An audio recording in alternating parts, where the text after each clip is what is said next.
Welcome everyone to the 6th annual New Hampshire Food System statewide gathering. It's hard to think, for I think a lot of us, this event last year was probably the last big thing that we did in person with lots of people around. So it's just crazy to think of where we all were a year ago versus where we are today. We would like to just do a little land acknowledgement before we really kick things off here. The New Hampshire Food Alliance is based at the University of New Hampshire in Durham on land that is Ndakina, which is the traditional ancestral home of the Abenaki, Pennacook, and Wabanaki peoples, past and present.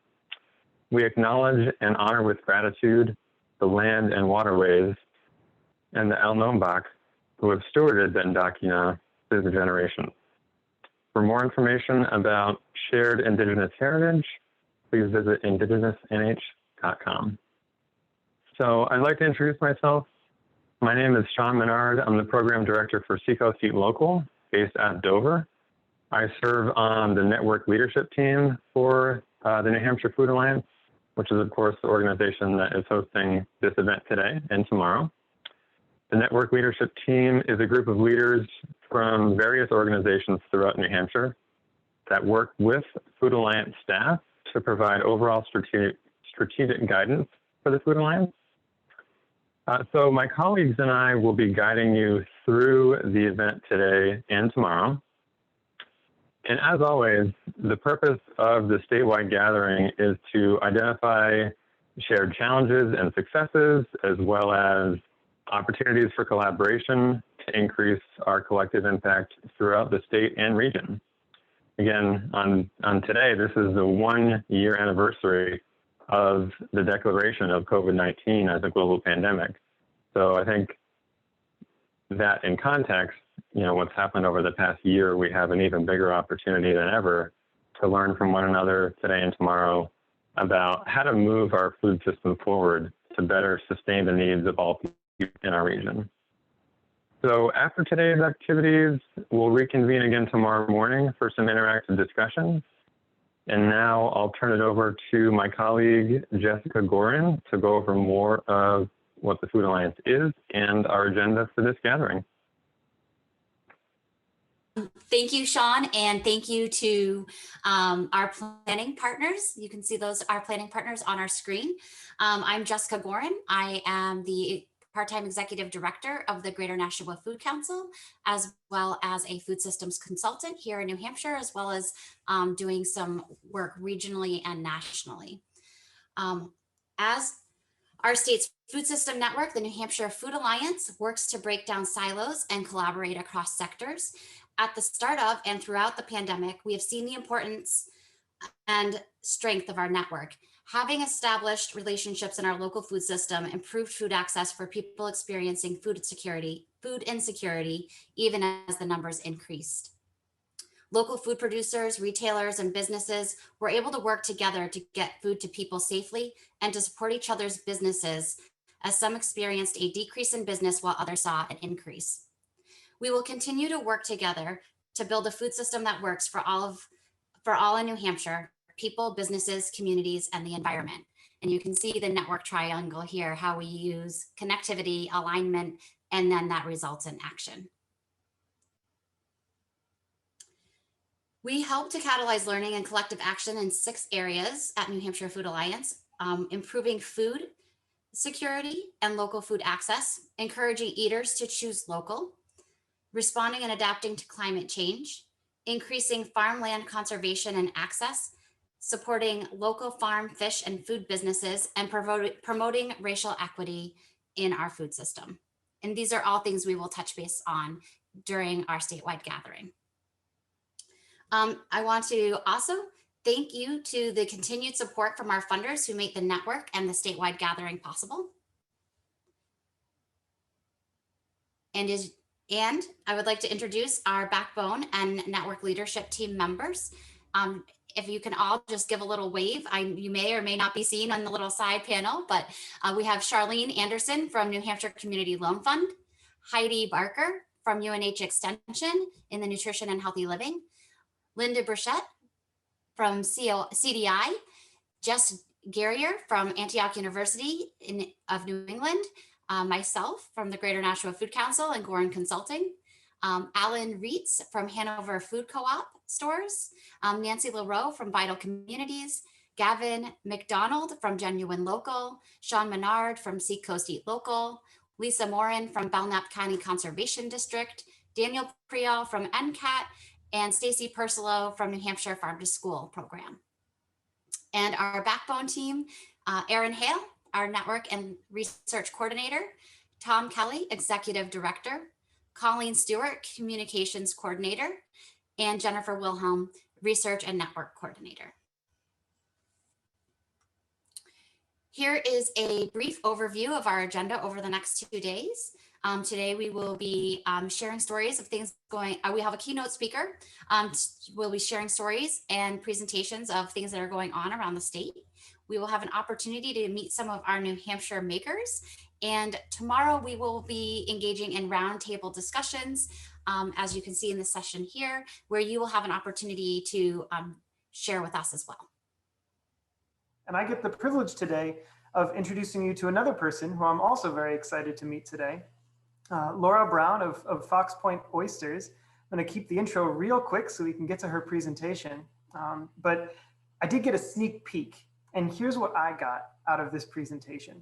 I got that Laura is a bridge in so many ways. She bridges art and food. She bridges farming and fishing. She bridges wholesale and retail markets. And she has a really great story for us today about local food in New Hampshire, about pivoting during the pandemic, still finding success, and then some. I'm very excited to introduce Laura Brown. After her recorded presentation, she is here, and we're going to get a chance to do some questions and answers. When the presentation is over, if you can just throw your questions into the chat, and I will read those out loud, and Laura will make sure that we can get a nice back and forth going. But excuse me, it's a pleasure to meet Laura. And I think without further ado, let's get this presentation going. Fox Point Oysters is a 2-acre farm located in Little Bay, New Hampshire. I grow the eastern oyster and sell my product through wholesale and retail outlets and direct to consumer. I've never dreamt of getting involved in oyster farming, and this is in fact a second career for me. To be honest, I haven't enjoyed eating seafood since I was 6, and until about 10 years ago, I didn't even know what aquaculture was. Before I moved back to New Hampshire to start farming, my career was quite different. I've always respected farming and growing food, and I spent a large part of my childhood on my grandparents' farm in northern Vermont and watched my mother grow most of our food we ate early in our lives. But I chose to pursue an artistic path and studied glassblowing, art, and sculpture at Massachusetts College of Art in Boston, where I received a Bachelor of Fine Arts degree. I went on to complete a Master in Fine Arts degree from the sculpture program at the University of Illinois in Champaign-Urbana. Throughout my education, I moved quite a bit and spent time assisting artists and working around the country, finally settling in Seattle. There, I spent 10 years working as a glassblower and studio assistant with some incredibly creative people while maintaining an art studio and showing my work in galleries. I also ran the sculpture department in a fine arts program at a local community college for 7 years and taught art in private studios and public art centers. And though I enjoyed working in the arts, it became unsustainable. Juggling jobs, maintaining a studio, and financial stresses that come with working in the arts became exhausted, and I needed a change. And here it was. Around 2011, my sister, Kristen Ward, presented me with an opportunity. Kristen is a research scientist working with Dr. Ray Grizzle, a research professor at University of New Hampshire's Jackson Estuarian Lab. Kristen and Ray have been restoring native oyster reefs in Great Bay for over 10 years now, and in 2011, she started her own farm in Little Bay called Choice Oysters. She called me in Seattle and talked about how oyster restoration projects and interest in oyster farming were growing in New Hampshire. You should move home, she told me, and start a farm too. Well, with zero experience and no clue how to farm oysters, I obviously said yes, and I spent that summer living with her back in my home state of New Hampshire and learned what I could on her farm. I dove into the research, looking at oysters not only as a food, but a healthy, environmentally sustainable, and low-impact food. I was leading a career that consumed and transformed materials. A glassblowing studio, for example, can burn gas 24 hours a day, 365 days a year to keep the furnaces glowing, whereas oysters simply require passing water to feed and grow. It's quite a difference.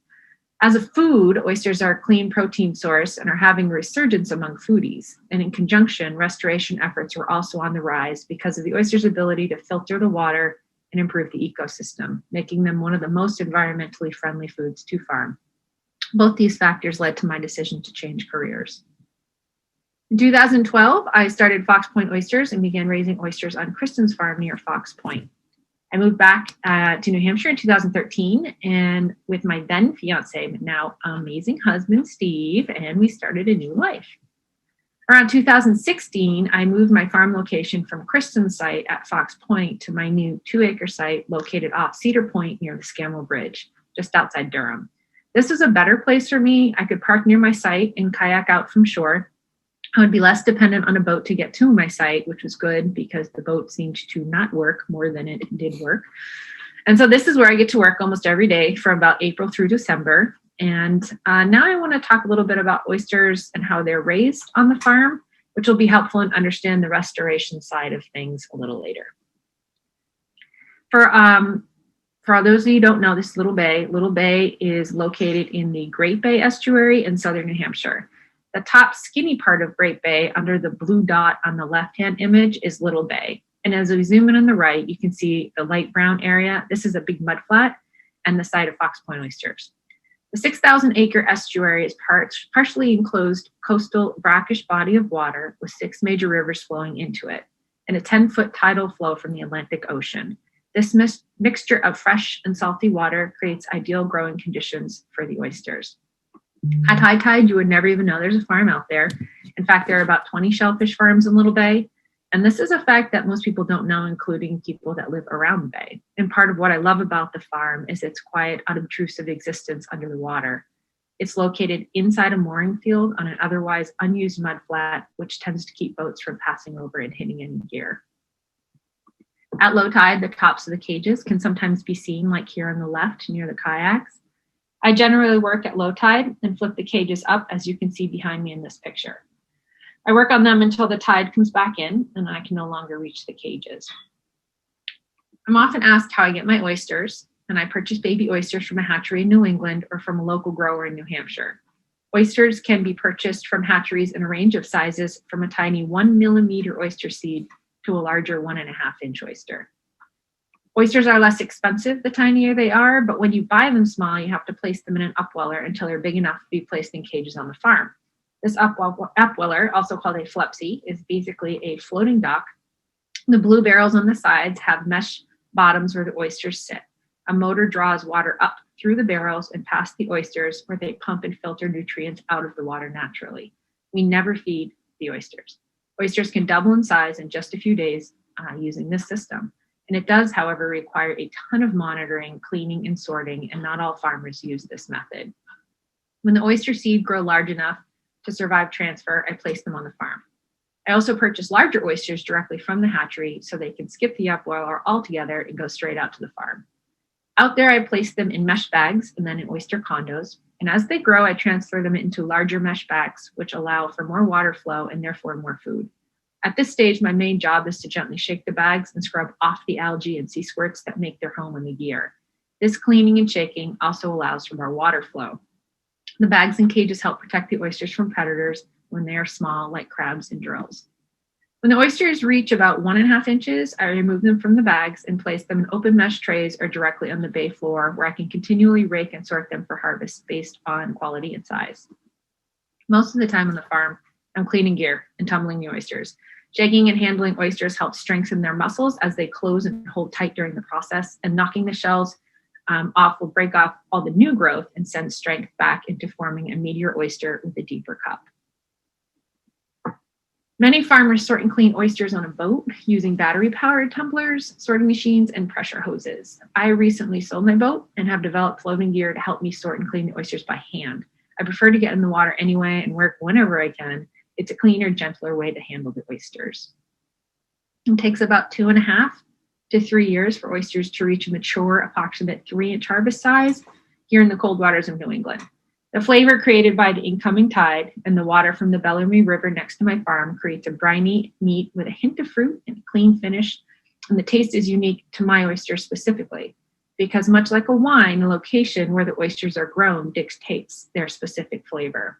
This is an important feature of shellfish and one I emphasized when I started selling in 2015.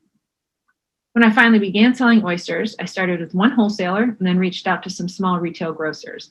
If someone contacted me about buying them directly, I would negotiate a time to meet after the tide came in and sell them from the parking lot. I also started selling at farmers markets in Dover, where I live, and to a few restaurants. A few years into selling, I started shucking at events and weddings. I found that people were interested in knowing where the oysters came from and meeting the farmer. And I love watching people enjoy what I grow. It's such a cool experience to see all your hard work paying off in the happy little faces. And this is like the cutest kid ever. Probably the youngest one to eat my oysters too. I also started offering farm tours to give people a direct experience, learning about sorting through, scrubbing, and harvesting their own food, a true farm-to-table experience. And I like meeting new people from a variety of backgrounds, and their perceptions of the farm can lead me to think differently. The center photo is a group of educators from New Hampshire College on a workers' retreat, and the Boy Scouts there at the bottom descended on the farm one day after a camping trip. I think it's important to share what you know, especially the younger folks who might take an interest and learn to treat the water with respect. Jim on the right came out for a tour and decided to help out all year. And then Tom in the upper left brought his wife out 2 or 3 years ago for a tour, and he thankfully still hangs out there shaking and scrubbing. He considers it a break from his daily life, and I consider it incredibly helpful. And this seems to happen quite a bit, which is awesome. And I feel really, really lucky. I have some great friends that also hang out and help, and I am pretty sure they kept my business afloat and kept me sane over the years. In 2020, I was ready for my best year yet. I was all set to supply my wholesalers, restaurants, and retailers that I'd been working with, and to increase the number of events I participated in. COVID stepped in, and as we are all aware, put quite a spin on things. No restaurants, no wholesale, no events. In April, I decided to switch 100% direct-to-consumer retail and try to figure that out. I started selling oysters on the side of the road and adjusted my website to take online orders and payments, as well as take payment on site. Social media and marketing has never been a strong suit for me, but I tried. And it somehow worked. I started harvesting and selling exclusively to consumers while the world figured out how to deal with COVID. I learned a ton from this experience. First is that selling direct requires an enormous amount of consumer support via email, text, and phone. As a sole employee of Fox Point Oysters, this was a little challenging for me. And my time standing on the side of the road selling oysters keeps me from the farm work. On the positive side, however, it got me in direct contact with the customers. I answered questions, did shucking demos, and swapped recipes and cooking techniques. I constantly updated my website to answer the questions I was being asked and was able to increase sales and grow some hype around the local oysters. The direct sales also helped make oysters more accessible and less of a fancy food or an event specialty, so to speak, and became part of some people's weekly diets. So I suppose I took some of the glamour out of getting a plate full of perfectly shucked oysters for a restaurant into a fun pick up and chuck your own experience. And with COVID, I think people were looking for that outlet. This is a photo of my neighbor's yard. He often gets my leftover oysters and found about 20 ways to prepare them, including this one right on the hot fire pit. And I like the local immediacy of selling to people in my community. I met other farmers, producers, and business owners this way, and it has dramatically changed the way I personally purchase food. By around June, which is still early in the selling season for me, I was getting a little bogged down with running the farm and selling direct while maintaining a web presence. Sales were okay, but I needed to find some new outlets that it did not involve me standing somewhere to sell. I found COVID was helping small local farm stands become more popular, which I love. So I began working with 2 places, the Daily Hall, who brings fresh locally caught fish to a variety of farm stands and CSA pickup locations, and 3 River Farmers Alliance, who began a VeggieGo program delivering fresh produce and farm goods to people's homes. Working with these partners has helped my business make it through COVID, as they could get my oysters into consumers' hands in more places than I can be at one time. I'm impressed with these businesses and others for their ability to adapt and become more versatile in the face of the pandemic also. And although it would be easier to drop off, say, 1,000 oysters to a wholesaler at one time and more difficult to sell a dozen at a time off the boat, direct sales kept me afloat in 2020 for sure. And it taught me a lot. And I'm going to continue to keep it as a strong and growing part of my business in the future. I also look forward to shucking events when they return. I'm going to switch directions here a little to highlight some of the oyster's environmental benefits, which is the second main reason I got into oyster farming. And this side of Fox Point Oysters has drawn a considerable amount of publicity and has helped raise awareness of my farm and gain me new customers. If you don't already know, the restoring and creation of oyster reefs has become popular in recent years. Oysters create a three-dimensional habitat that provides shelter and clear water for a myriad of species. They can act as buffers to help slow incoming currents and prevent erosion. An adult oyster can filter up to 50 gallons of water each day. There are videos online showing a tank being cleaned by oysters in just a couple of hours. And in the bay, that clear water allows sunlight to penetrate the water and grasses and other plants to grow. On the farm, cages not only protect the oysters, they act as a shelter for many species. And scientists at NOAA Fisheries Milford Lab used GoPro cameras to document how fish and invertebrates use aquaculture gear. They found over 15 species of fish and eels who use the cages. Some feed on seaweeds and algae fouling the cages, while others seek shelter. This is a still image of a video. And it shows the top of the grow out tray and some fish hanging out. In addition to eels, fish, sea squirts, algae, seaweed, I've encountered a variety of life on my farm: birds, squid eggs, jellyfish, lobsters, crabs, and a friendly seal or two who swims by on occasion. As I mentioned previously, my sister Kristen Ward and Ray Grizzle have restored over 30 acres of oyster reefs in Great Bay. The Nature Conservancy has been doing similar restoration work, and they often partner with Kristen and Ray to share resources. And their collaboration has led to a few partnerships with actual farmers. And for the last couple of years, I've been raising spat on shell for the Nature Conservancy that eventually makes its way to a restoration site. Because I raise my own baby oysters, it's a natural fit to help raise them for TNC. I find the work important and want to continue to use my farm for useful projects. Natural reefs have all but disappeared from overharvesting and disease from human interaction. My farmed oysters also produce millions of babies each year, and hopefully many find their way to a new life on a reef that's being managed. This year, the Pew Charitable Trust partnered with the Nature Conservancy to purchase oysters directly from farmers to be used on restoration sites in New Hampshire and 6 other states. New Hampshire kicked off the efforts, and the press came out to check it out. And today's shows, Harry Smith joined me and other farmers in the Bay to help deploy some unsold large oysters from the farm sites. That was from there, I was approached by Dr. Joe Biden's campaign to come talk about small businesses hit with COVID. That brought a ton of attention. And although I had recently run out of harvest-sized oysters and couldn't sell any, it did add a lot of interest, and I hope it carries over into the coming years. And early this year, my sister and I were featured in New Hampshire Women's Magazine, highlighting our farm businesses and the work with restoration. Needless to say, my mom is very proud of this. I'm looking forward to this year. I hope to continue growing oysters for direct sales by myself and with my partner businesses, and hope wholesale and restaurants come back. I hope to increase farm tours and shucking events when it's safe.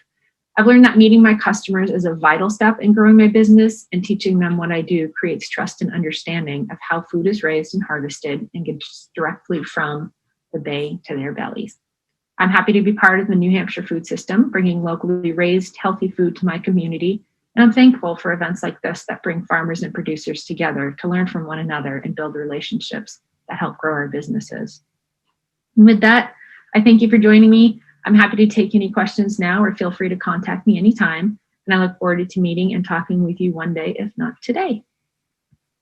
I would invite all of you to share your reactions using the reaction function. We've got hand claps and thumbs ups, and share your thoughts in the comments. But most importantly, I would love to hear your questions for Laura that we can share.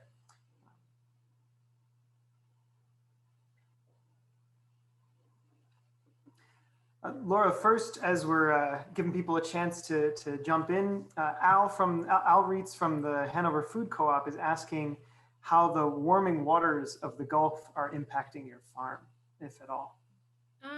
Right now, the warm waters aren't the worst issue. It's the acidification of the waters that are the issue. So warming water actually brings in the food, and that's like right now the oysters are sleeping in the winter because there's no food.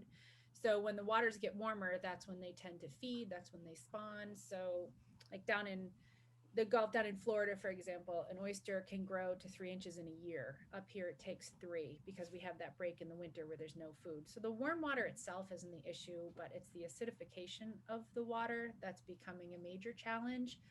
It kind of started out on the West Coast, the Pacific oysters. They noticed that they were dying. The juvenile oysters, the small ones, were dying because there's too much CO2 in the water column. So what they had to do was move the entire operation on shore, filter the water that was feeding the juvenile oysters, and then when they were about 1.5 inches, they could put them back out on the farm. And as you can imagine, that's an insane expense and one that I don't know what we'll do here in New Hampshire in the future, because there aren't any private places or public places that we can set up tanks. So that would be a tricky thing for New Hampshire oysters. So the warm water itself isn't the issue, but the acidification is definitely huge. It's coming. It's just a matter of when.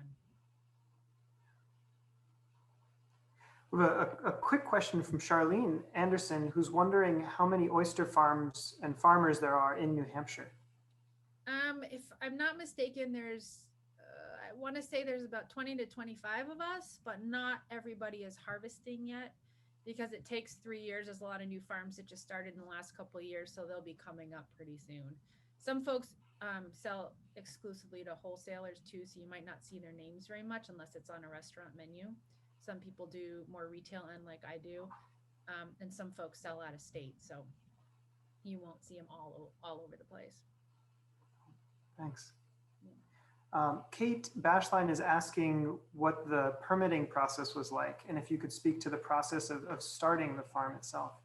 Sure. So anyone that starts has to go through the New Hampshire Fish and Game Department, and there's a permitting process and an application that you have to fill out. The application is fairly straightforward, but you have to send letters to like 12 different agencies, like to wetlands and Port Authority, and then any abutters that might have an issue with you putting your farm where they can see it, essentially. So once the application goes through, Fish and Game will dive the site and make sure that there's no natural habitats that could be disturbed, like eel grass beds or horseshoe crab breeding areas, anything like that. If they say that it's fine, then it goes to a public meeting, and the public hearing can get a little dicey. There's a lot of folks that don't want to see it, that don't understand it. And then there's a lot of people that are for it. They usually don't show up, but there's also a write-in period and comment period. And it usually takes about a year, and it can take up to 2 or 3 depending on the site and if you have to change sites, etc. But finding your site is up to you. There aren't sites out there that you just choose from. You have to go walk out there at low tides, find your GPS points, make a map, figure it out, and do all that work. And then once you're approved, there's like a whole bunch of different licensing and requirements for actually handling and selling the oysters. That's a whole separate thing. And we don't have a lease. We get a license to use a particular amount of acreage out there. So, you know, like somebody could throw a lobster trap on my farm. Hopefully they won't hit a piece of my equipment or any oysters, but I don't own that land, so it's not mine. And there are restrictions too, like we don't want our cages popping up over the water. If at a mean low tide, we want them to stay just under, so that, and we're all inside mud flats, so usually it's not an issue for boating, because all the boats are usually in the deeper water and shouldn't come in too close because there's a lot of debris in there and rocks and stuff like too that they could hit. That's it. Thank you. Amelia Kaufhold is asking what the effect of drought years like this past one is on the ratio of fresh to salt water in the brackish areas of your farm. That's an awesome question. This is my first drought year. I noticed slower growth. It could be a million factors, and that's what's really tricky as an oyster farmer, because the oysters take 3 years to grow. So anything that happened last year, I might not know the absolute effect of until next year or the year after. So it seemed like they were growing a little bit slower. They were healthy and they were fine, but I'm not sure if it was maybe, and it seemed to only affect the smaller seed. So I'm not sure if it was the seed I got this year. I might have gotten slow growing seed, because oysters are like people. We grow at different rates. Some are fast, some are slow. So it's a hard one. I'm not sure. I think it affected it, but I'm not sure exactly how much. Thanks. Mhm. There are a couple questions coming in about markets. And I'm going to try and combine Erin and Colleen's question into one, if you two don't mind. But Erin is asking about the space in the market. She was surprised to see that there's more growers establishing farms. And Colleen is wondering what the hurdle was in educating your consumers. So like when you, what's the market like really is sort of the big broader question. The market, it was getting pretty awesome for, it's been growing for like the last 10 years for sure. People started going crazy. When I was in Seattle and my sister was talking about it, there was, I think 3 or 4 oyster restaurants specific that popped up like the year I was leaving. I said, oh, this is really a thing. And I noticed a lot of the different farms are allowing people to come in, buy oysters, shuck them right there and eat them too. So I did a couple of those tours before I ever started. And that is not something that I had been privy to before. So it's definitely increasing. In New Hampshire, the local scene, I think it's really easy to saturate. The more oyster farmers there are, I mean, there's only a handful of restaurants that will sell them. So there is competition out there. I'd say for the first like 5 or 6 years, everybody was fine. And we do actually all have a good relationship with each other, but we do know that the competition is going to get pretty fierce at some point. But because some of us do wholesale, some of us do retail, so far we haven't knocked many heads together. But there is a limited number of outlets. So it might have to start going from state to state. But the demand for New Hampshire oysters specifically is definitely out there. And if I were willing to ship them, which I'm not right now for many reasons, but if I was willing to do that, I could have them all over the country, because it's kind of like buying champagne. You don't have to live in Champagne to get champagne, right? And if they were unwilling to ship them, it would be this great delicacy to come try champagne. So the New Hampshire oyster is well sought after, but it's just a matter of getting it to those folks because it is expensive to ship. And we are all fairly small farms at this point and don't have, 10 or 20,000 to ship across the country. So I think right now it's not too saturated, but the education component of it, for me, it was finding that direct market was really helpful. And I am willing to do that. I'm willing to stand on the side of the road and I'm willing to do the work because I do like to meet my customers. And I think it's important to sell as direct as possible. And I think the biggest hurdle was getting people to understand that it's not as hard as it seems to shuck an oyster. It's just not that hard. And if you have trouble with it, come and I'll show you how, and I'll give you a shucker. And once people learn that they can like put them on the grill and they kind of pop open themselves, it was sort of a huge game changer. And then they come back week after week. And I found that was a huge part of it, was saying they come from right here in the water, like right behind me when I was selling them. This morning, they're like, what? And they just didn't understand that it's right there. Most people see oysters and they don't really consider where they're grown and have never seen a farm. And once they saw how easy it was and it was right there, show them how to shuck it, they were back every week. So it was pretty great. Yeah, thanks. Mm-hmm. There's some questions coming in around processing and what you can do with oysters. It's more than just on the half shell. What's the half-life? What's the shelf life once an oyster comes out of the water? And those questions are coming from Erin Hale and Lisa Morin and Amelia Kaufhold. Yep. So I kind of tell people to basically treat it like you just bought a package of fresh chicken from the market or something like that. Like you put it on a plate in your fridge, you don't put anything hot next to it, you don't let anything drip on it, and you're probably going to eat it, within the week, I would say. After that, it might start to get a little dicey. Now, this all depends on you having a refrigerator that works really well and you're not opening it every 5 seconds. Once the oysters come out of the water, they can easily last up to a week, no problem. Like I said, just put them on their own plate. Leave them alone. Don't let them sit in standing water. If you leave them in ice and the ice melts, they will try to drink it, and that's not their food, so they will die. Anytime an oyster is open, they're dead. So basically just keep them at a consistent temperature. It doesn't have to be in an ice bucket, just your refrigerator is perfect. Leave them by themselves, and then you can eat 1 or 2 a day, or you can leave them for a couple days, no problem. As far as processing, great question. I am desperate to find a processor. It is a huge license here in the state of New Hampshire and a massive hurdle that is almost impossible to get over to be your own processing plant. I mean, it would take a really big grant in order for me to want to go down that alley. So I have been looking for someone to process oysters, and it's hard. There's a lot of people that process clams and they sell them by the gallon or by the half gallon or can them or jar them. And not a lot of people do oysters.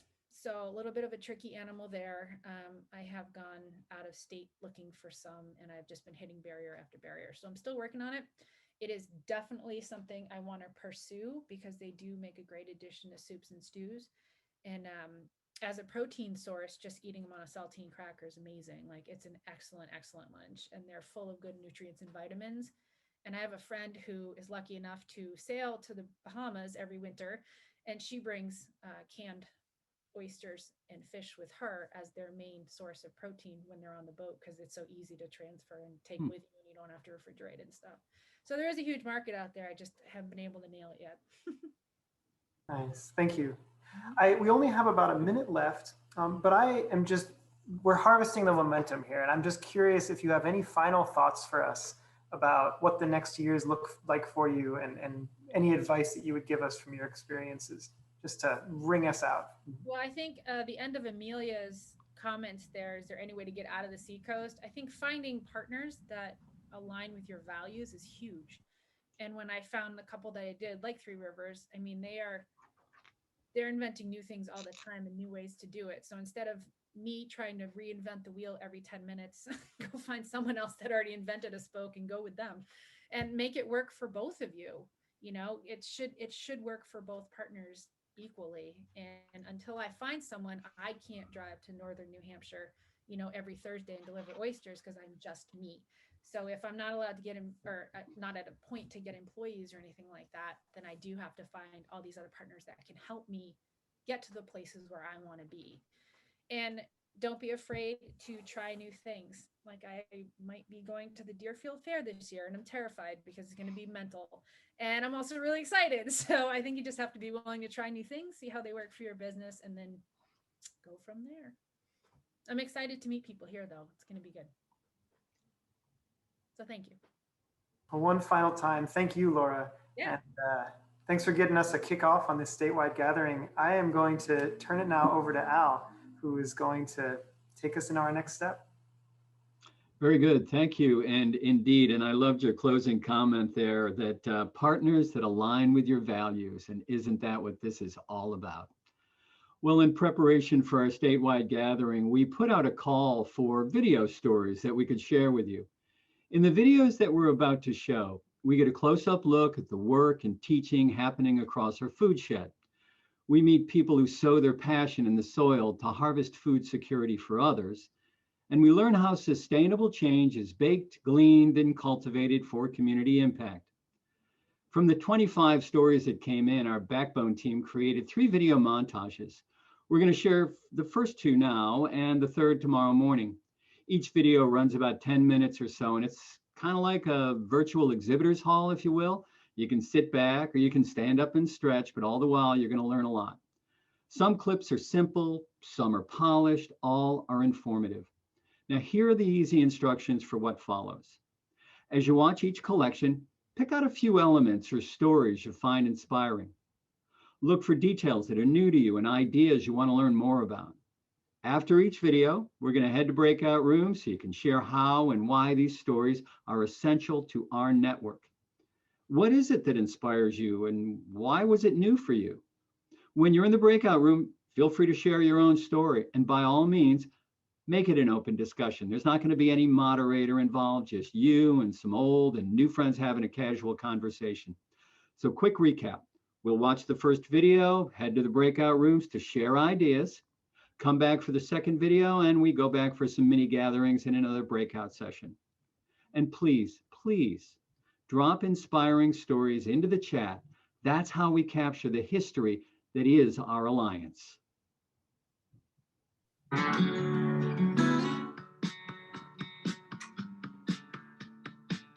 We all eat food. What we eat We choose for lots of different reasons, but understanding what those food choices mean for us personally, and then also how they affect the greater community and good, I think is something that we should all be interested in doing. Introduction to Ecogastronomy is about exploring the benefits and challenges of different choices within the food system and what the impact of those choices are on people, on the planet, on animals, on our ecosystem, using a lens of sustainability so that we can better understand how our food system can move forward in a positive way. We're looking at agriculture. How do you produce the food? And then transportation, distribution, marketing, sales, restaurants. And then when you get that food and you put it in your body, what happens? Flavor-wise, texture-wise, how do you experience it? But then what are the implications for your body? We have a lot of guest speakers, professors, chefs, farmers, people that work for nonprofits. The foundation of ecogastronomy is that it be interdisciplinary, it be experiential. And the assignments in the course, one of those pieces is getting out and doing activities. So going out and talking to somebody who's actually part of the food system or participating in something. Students will leave this class with a greater understanding of the implications of their food choices. I really hope for students to be able to keep asking questions and keep learning more about food and come to their own conclusions with the information that they get.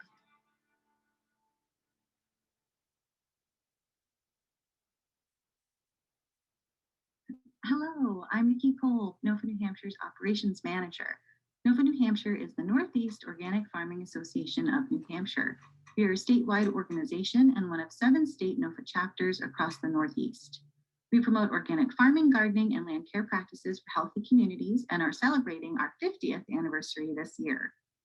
Our programs include an annual winter conference, a bulk order program, an organic gardening series, a farm share program connecting low-income New Hampshire residents with subsidized certified organic farm shares, a crafted farming program providing peer-to-peer educational opportunities for farmers, farm workers, and eaters, film screenings and panel discussions, and we are a partner in New Hampshire Feeding New Hampshire. NOFA New Hampshire also engages in policy and advocacy opportunities to support organic agriculture. COVID-19 has increased the community's interest in growing and accessing local organic food.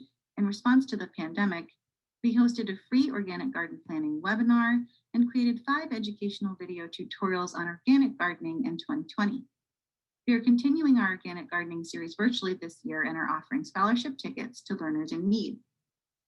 In 2020, our farm share program partnered with 9 certified organic farms to provide 126 community members with a season's worth of food through 43 subsidized farm shares, and the 2021 program is currently underway. We look forward to continuing to serve Granite Staters with our educational and food access programs in this time of need and beyond. Thank you. Hi there, my name is Keith Saracen and I'm the chef and founder of the Farmer's Dinner. The Farmer's Dinner hosts dinners on farms all across New Hampshire. My love for farming and farmers started in 2012 when I wanted to learn more about all the amazing farms that were just right outside my door. What we do at the Farmer's Dinner is we want to work with farmers who want to get in front of an audience and see their product displayed in beautiful, beautiful culinary excellence. Since 2012, we've hosted 89 dinners on local farms all across New Hampshire. This means that we've been able to give back over $160,000 to local farms and feeding just under 17,000 people. The Farmer's Dinner is my expression of love for farms. Thankfully, we've been able to work with companies like the Agrarian Trust to help farms put their land into easement, raise money for farms, and most of all, we've inspired a lot of people to go visit farms. I want to thank you so much for all you do, all of you farmers out there. The reality is you're the heroes. We're just the messengers. Hope that you continue to support local farms and check us out at www.thefarmersdinner.com. We are Katie Goodall and Sarah Koff, and we're Ink and Light Creative. With years of experience working with farmers and a passion for supporting local food systems, Ink and Light Creative offers farms and food businesses woodcut-based graphics and behind-the-scenes photography for use in marketing. We're based in the seacoast of New Hampshire and North Shore of Massachusetts and work throughout the region. In the wake of the pandemic, many of the farmers in our communities had to suddenly create a successful online presence. Even if they had website building or social media experience, they usually didn't have the time to manage all of the online tasks in addition to their actual farming. And we figured, farmers got a farm, we can do the other stuff. Every farm has a story. Story creates connection and in a practical sense leads folks to your website and your products. A well-told story is memorable. And when you can tell your story well, it takes a lot of the hustle out of the sales game. We create graphics and photography that embody and embrace all of those details that make up your business. And we do it with two simple tools, ink and light. As a woodcut printmaker, I create woodcut-based logos and graphics for farm packaging, merchandise, signs, and anything else a farm might need. All graphics are original, handcrafted, and fit together as part of your visual story. My behind-the-scenes photography highlights the grit and skill that go into the production of every carrot. My photographs highlight the people, place, products, values, and even the farm's life cycle over one or more seasons. We're looking to connect with farms and food businesses who are ready to share their story. My name is Nate Burnitz, and I'm the Home Horticulture Outreach Program Manager for UNH Extension. I work throughout New Hampshire to provide research-based information and solutions to gardeners, landowners, and homesteaders. Spring 2020 was unforgettable. There was a rush of interest from new and lapsed gardeners with concerns about food access and bare grocery store shelves, with many people spending a lot more time at home. We needed to pivot to remote work, which meant our call center, typically staffed by Master Gardener volunteers, moved to the closet where I worked at home. We were overwhelmed with calls and emails and worked overtime to answer every question. Since last March, over 4,600 questions. In May, I got a team of Master Gardener volunteers trained on how to answer emails from home, something we'd never done in over 20 years. They volunteered nearly 2,000 hours since. At the same time, we saw a need to outwardly educate the public, but didn't have a lot of time to spare. So we started doing regular Facebook Live broadcasts on timely topics. And with their success, ended up doing over 60 live videos in 2020, reaching tens of thousands of gardeners we wouldn't have otherwise. Finally, understanding the screen time and video meeting fatigue, we shifted gears to launch a podcast called Granite State Gardening.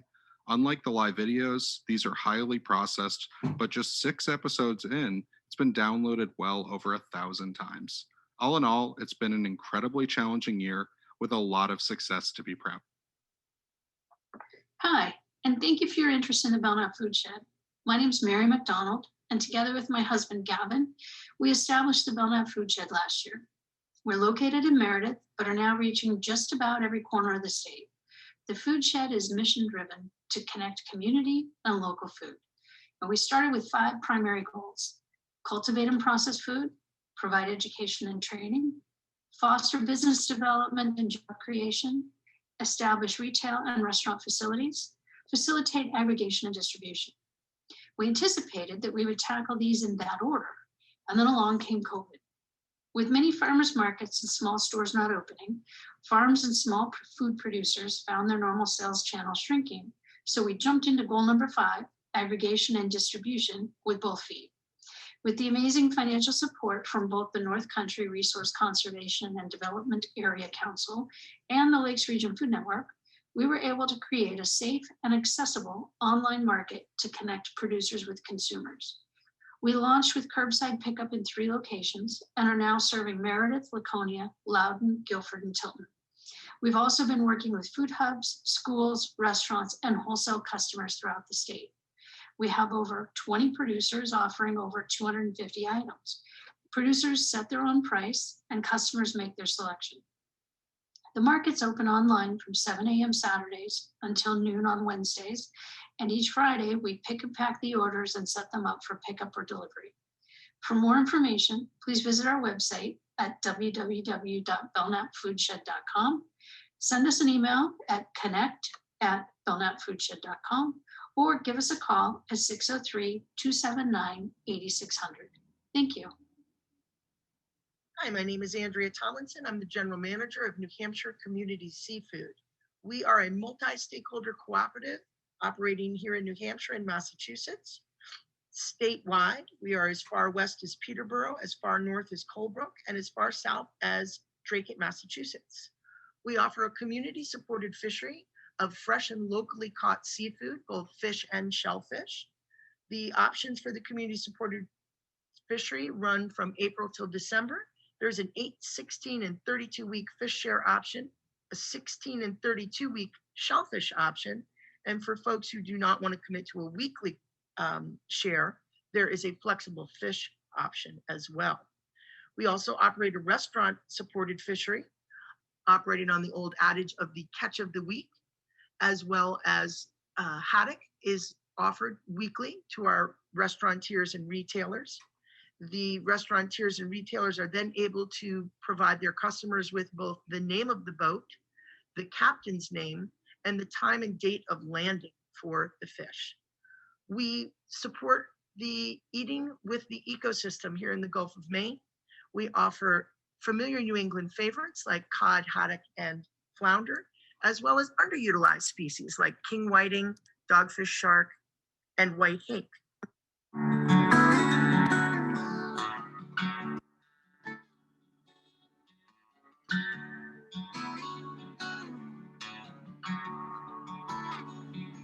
Certainly hope that everyone enjoyed connecting and speaking with one another.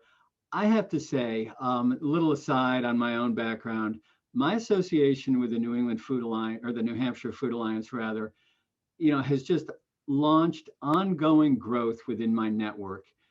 Every statewide gathering, every opportunity I've had to be associated with this group has just compounded everything that's come before. So very inspiring. In my work as Director of Public and Government Affairs for the Hanover Co-op Food Stores, I travel in a lot of ag circles. I do advocacy down in Washington, D.C. on farm bill and funding legislation, conservation issues, working with the New England Farmers Union on a number of things. I'm fortunately also get to spend time on the Vermont side of the border. And as I mentioned in an earlier breakout group, currently rolling up my sleeves on some meat processing and meat cutter training skills. So again, the New Hampshire Food Alliance is something that it's all about connecting and collaborating, which is at the heart of this network. I wish we could be doing it in person, but thank you for helping us make this virtual meeting work so well. Now, our second video for more learning and more conversations and ways to build stronger connections.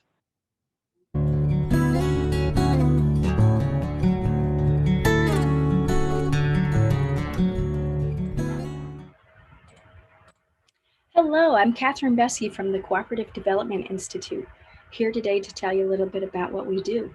I'm the Coordinating Director and Food System Specialist, and we work throughout the Northeast with all of the Northeastern states to support cooperatives and cooperative ecosystem building. We do this as our mission to transform the ownership of our economy so that all people can meet their basic needs. In the food system, we support all kinds of co-op ownership models, from worker-owned farms and food businesses to producer co-ops, consumer cooperatives in farming and agriculture, and also as food co-ops. And we work with community projects engaging multiple stakeholders, and we also support land access work for cooperative groups.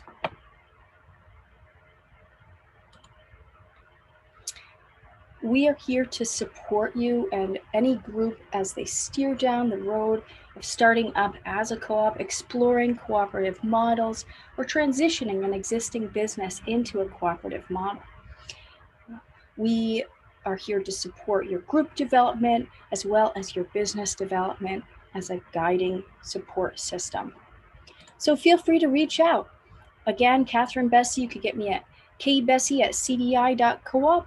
And we'd love to hear from you. Our story represents a generation of students, faculty, and alumni of Antioch University, New England, who are co-creating a regional food system in partnership with the land and the people who live, work, eat, struggle, celebrate, and share their stories here.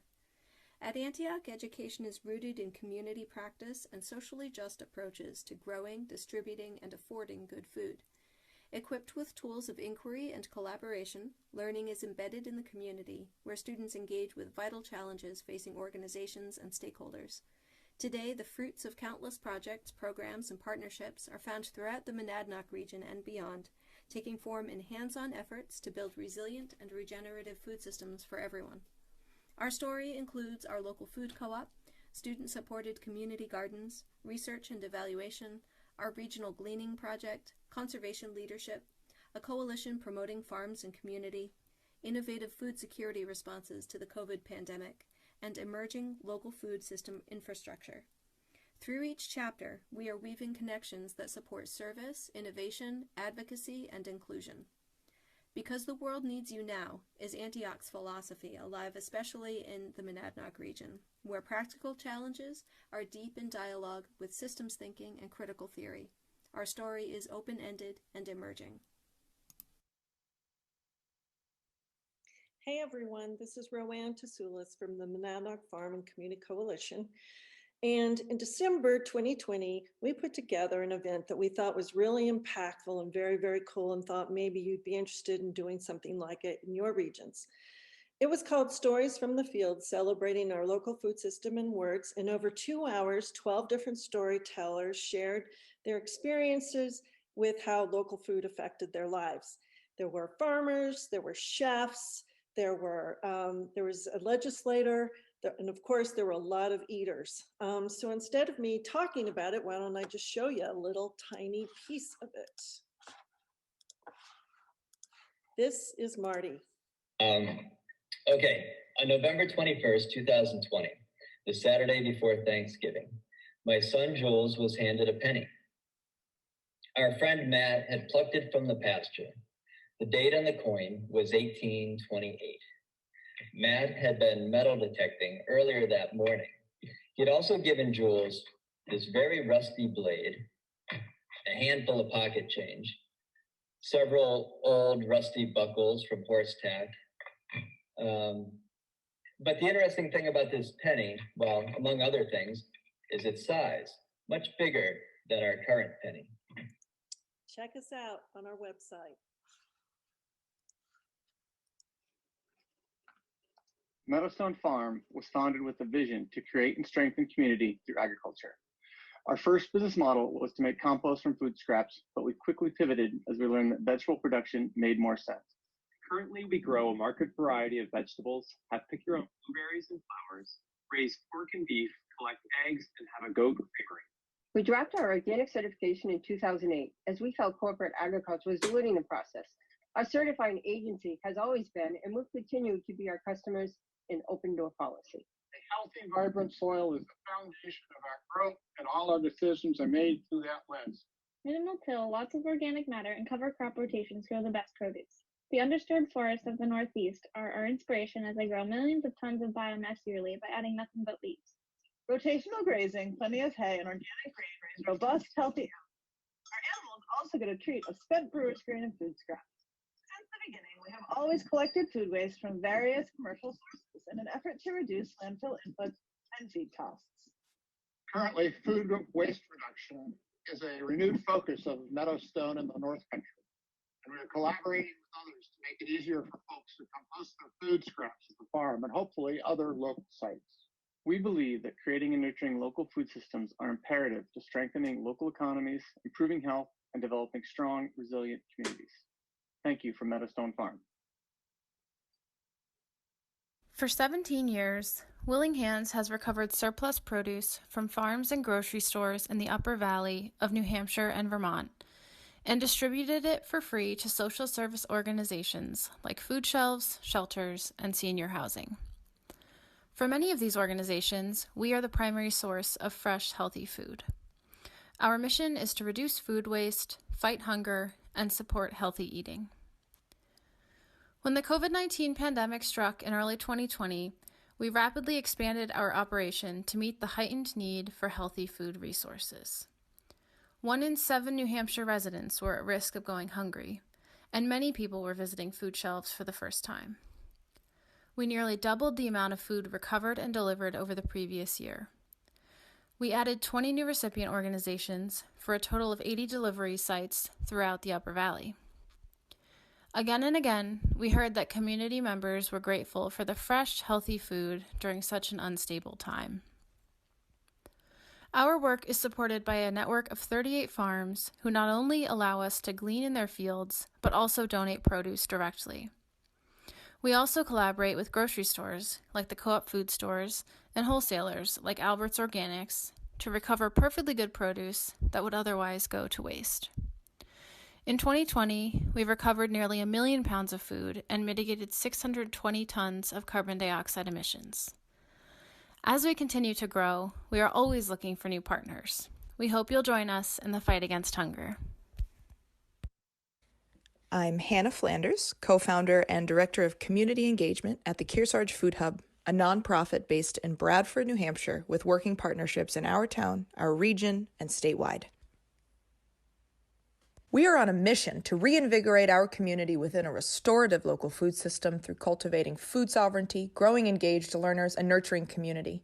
We're cultivating food sovereignty because now is the time to elevate diverse voices, inspire constructive conversation, and motivate intentional action to build a food system that centers the needs of the people, all the people.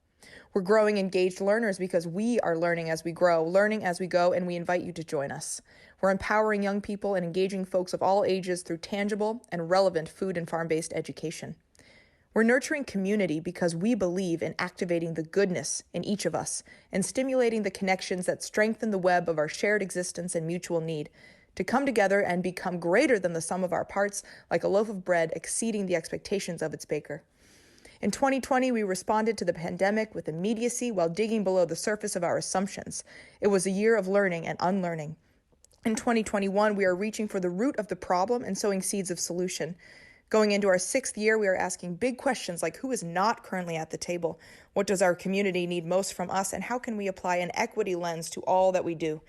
There is much work ahead, and we want to connect with you. Join our email club at kearsargefoodhub.org. Hello, my name is Evan Ebler. I'm the Operations Director at Three River Farmers Alliance, an aggregate distributor based in Exeter, New Hampshire. Our initiative supports members from southern Maine to North Shore, Massachusetts, the heart of which being the New Hampshire Seacoast region.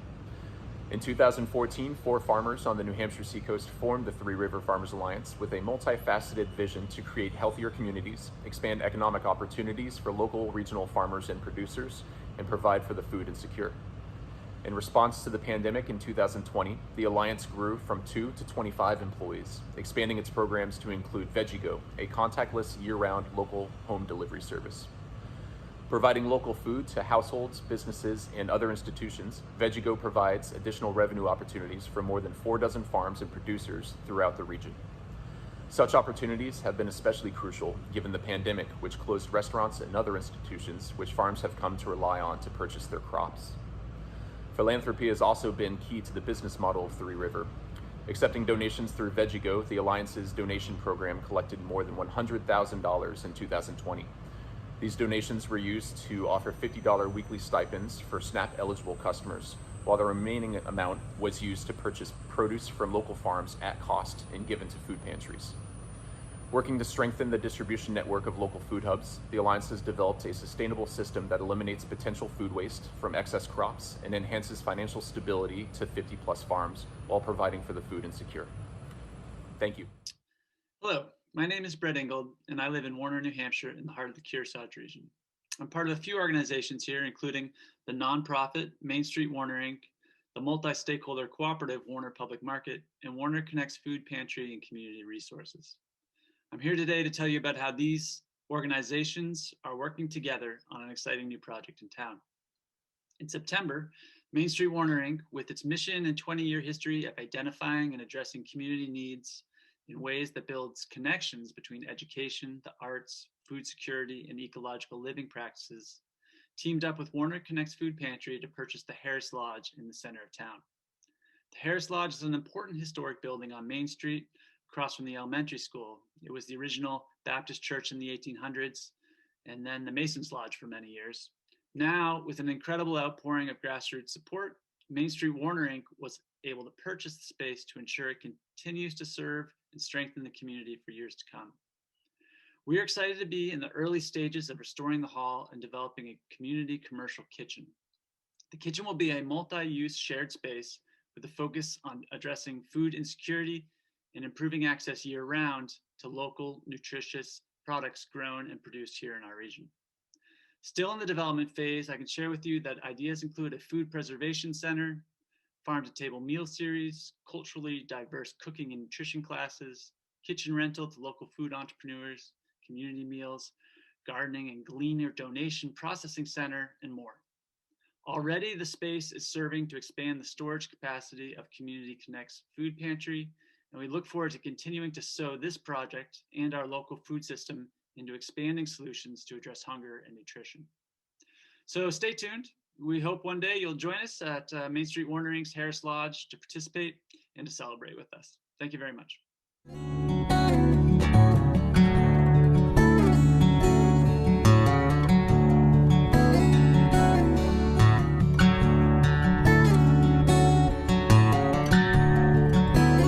As well. Thank you all so much for being here. Thank you again to Laura and to all of our participants and food system leaders who shared their stories with us as well. We'll see you guys back here in a few minutes, but welcome back, everybody. Hope you had a chance to get a bite to eat, stretch your legs, get something to drink.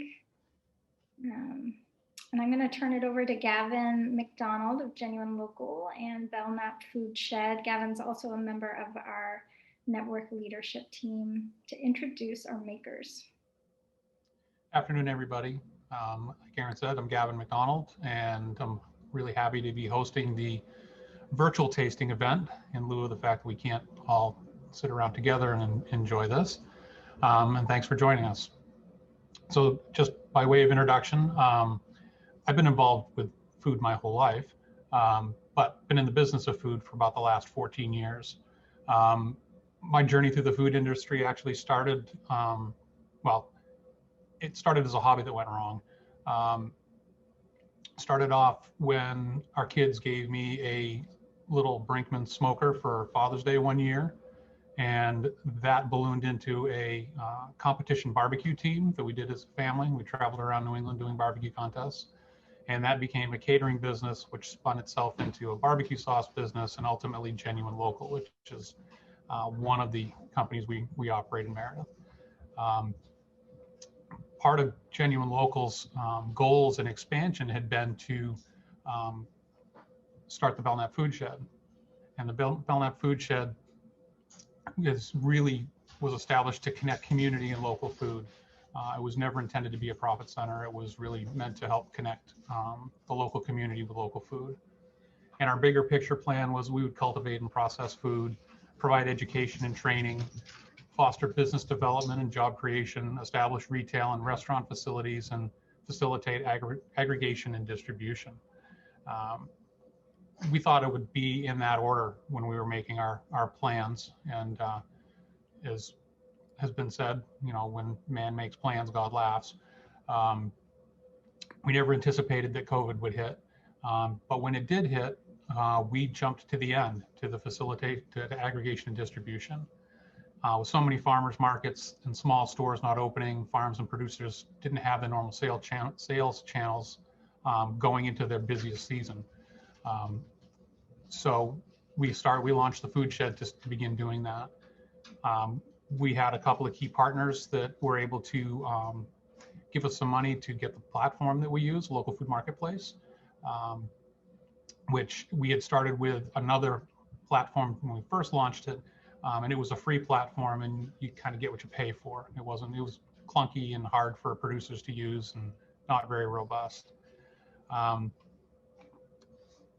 Mary mentioned in her presentation, if you're there for that the shopping period is from 7 in the morning on Saturdays until Wednesday at noontime. And then we aggregate all the orders, package them up, and on Fridays we do curbside pickup in 4 different locations. Right now we have a variety of products, and to say what we don't have is easier than to say what we do have. We don't have milk, we don't have paper products, we don't sell soda, but we have local meat in a variety of primal cuts and processed meats, the sausages and things like that. We have seafood, we have shellfish. We have the variety, quite a variety, and the produce is very seasonal, obviously. So people kind of are having to figure out how to eat with the seasons.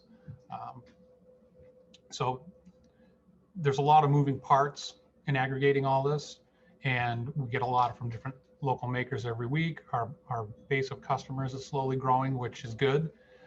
We were fortunate early on in COVID to be able to partner with the Three River Farmers Alliance and their Veggie Go program. So we are a producer on their site, and we brought along a number of our local makers and customers from Genuine Local. So their products are sold through us through the Three River platform. And that's allowed us, we deliver to the Seacoast twice a week. And so that's allowed us to have a bigger circle of producers on our platform, because our delivery van is down in Exeter twice a week. We have producers from the Seacoast that are on our platform. We also work with a couple of the food hubs in the state. We work with the Fresh Start Food Hub and Oris. Their farmers are producers on our site, and their food hub purchases products from us. Kearsarge Food Hub is also involved with us, where they're purchasing local food from over in this side of the state, and on Tuesdays we deliver over there. Warner Public Market is also a customer on the platform. We've also got a couple of restaurants that have signed up, and we're hopeful that we'll be able to supply them with local food as they begin to be able to expand and open back up. So again, what the food shed is really all about is connecting community and local food. And we're very fortunate to work with some really great local makers, and we have 3 of them here tonight.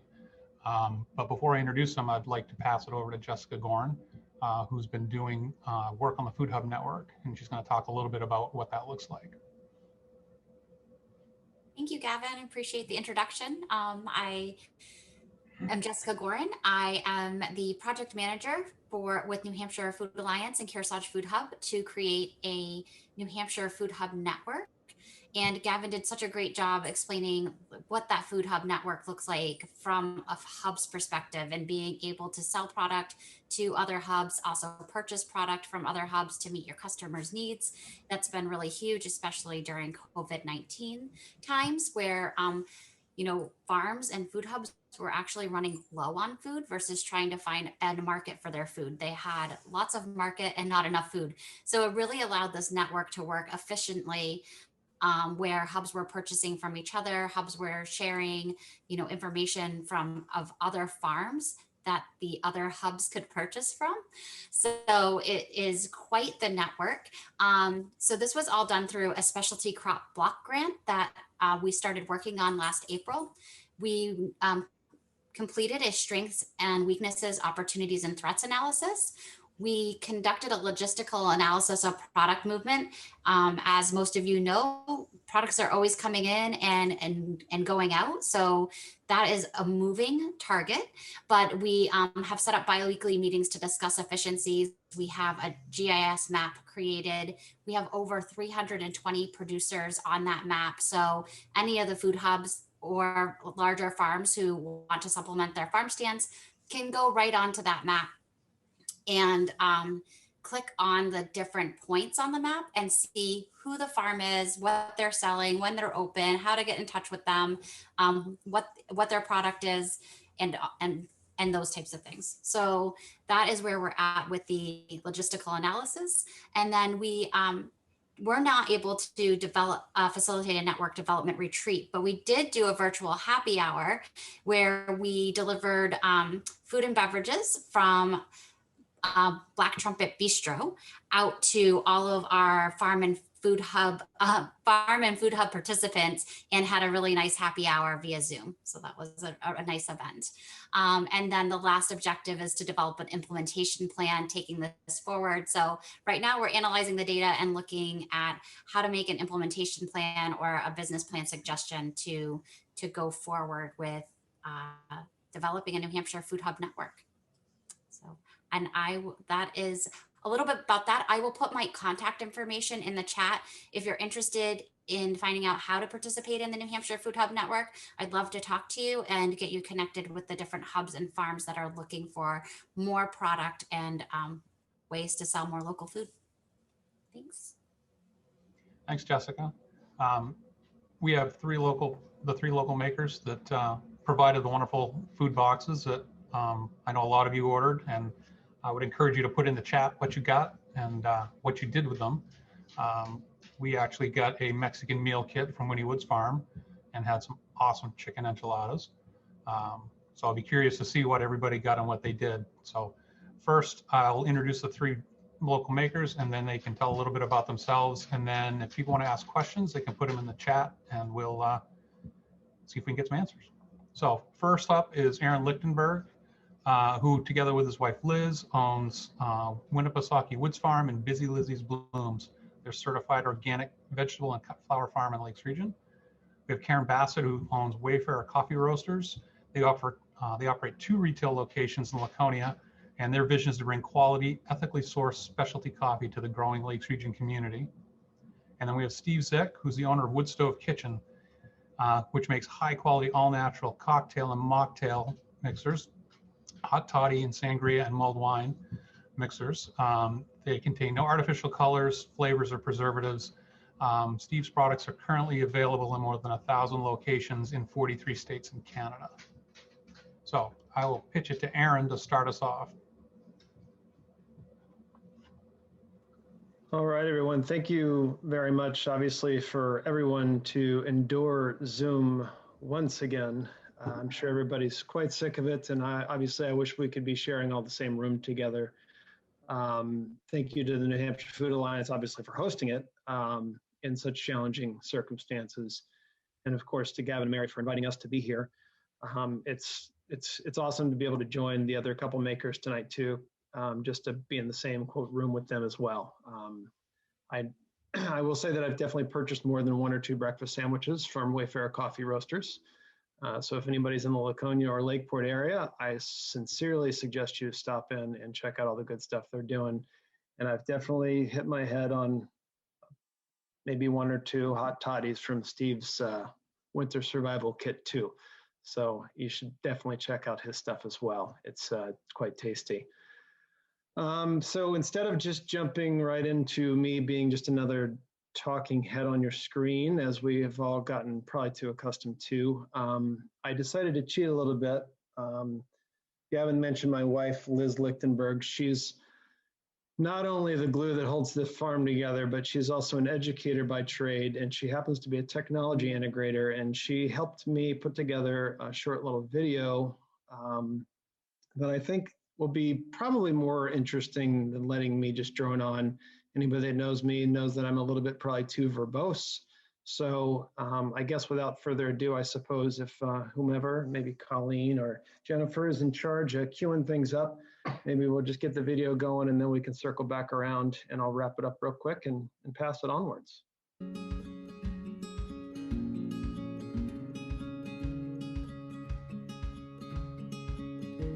Most everyone has heard Darwin's theory, which includes the idea of survival of the fittest.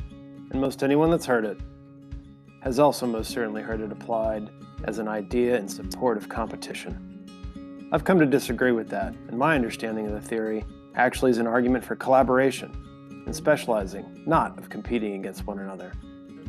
I won't continue off on a tangent that we've gotten this far as a species through cooperation and not competition, but instead, I'm going to take a moment to share how collaboration has been the key to how our farm has succeeded from the very beginning.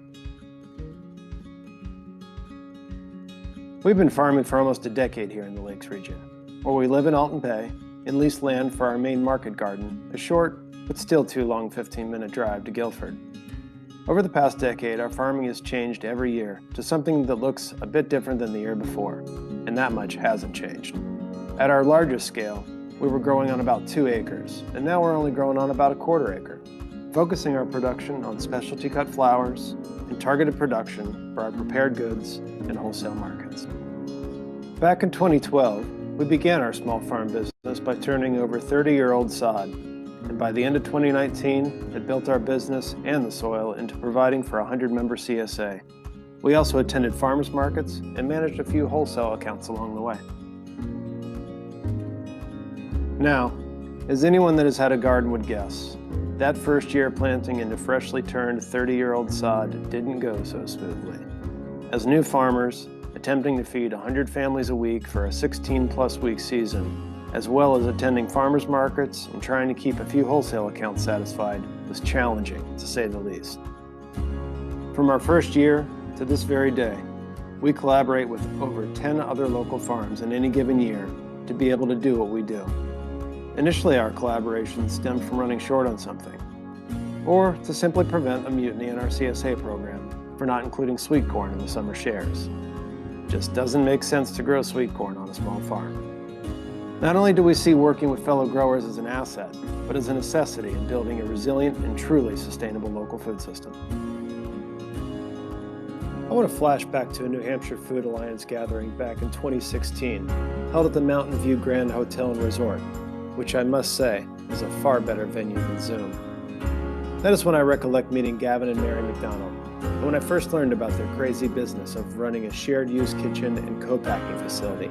I remember leaving that Food Alliance gathering that afternoon with my wheels spinning, and not just the ones carrying me southbound.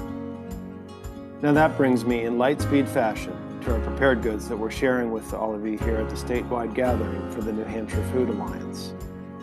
The many years of running a CSA program helped us learn a couple of key things about helping folks eat within a local food system.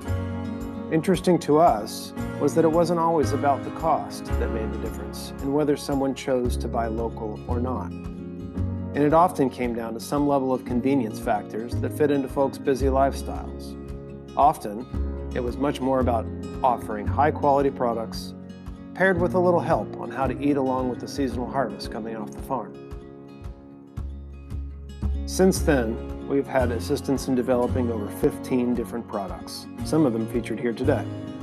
The ability to have developed and successfully brought to market professionally packaged, shelf-stable products has been a game changer for our farm. We also think it has been a chance for eaters in our community to see what we can produce right here using locally sourced produce, and we think they're pretty tasty. Our commitment as a farm to work with as much of our own or other local growers' produce poses a real challenge. New England's cold sometimes. And it goes without saying that in order to eat a predominantly locally sourced diet here in New Hampshire, one must figure out how to eat seasonally. For us, our ability to take our in-season produce and turn all of its fresh goodness into a shelf-stable product gives our farm the ability to capture and sell that produce throughout the year, which helps smooth out those corners of seasonal eating, as well as gives our farm and the local food system a chance to capture as much of the season's bounty as we can. We love to cook in our house, and no doubt in this past year, many of you have had to find the joy of cooking whether you've wanted to or not.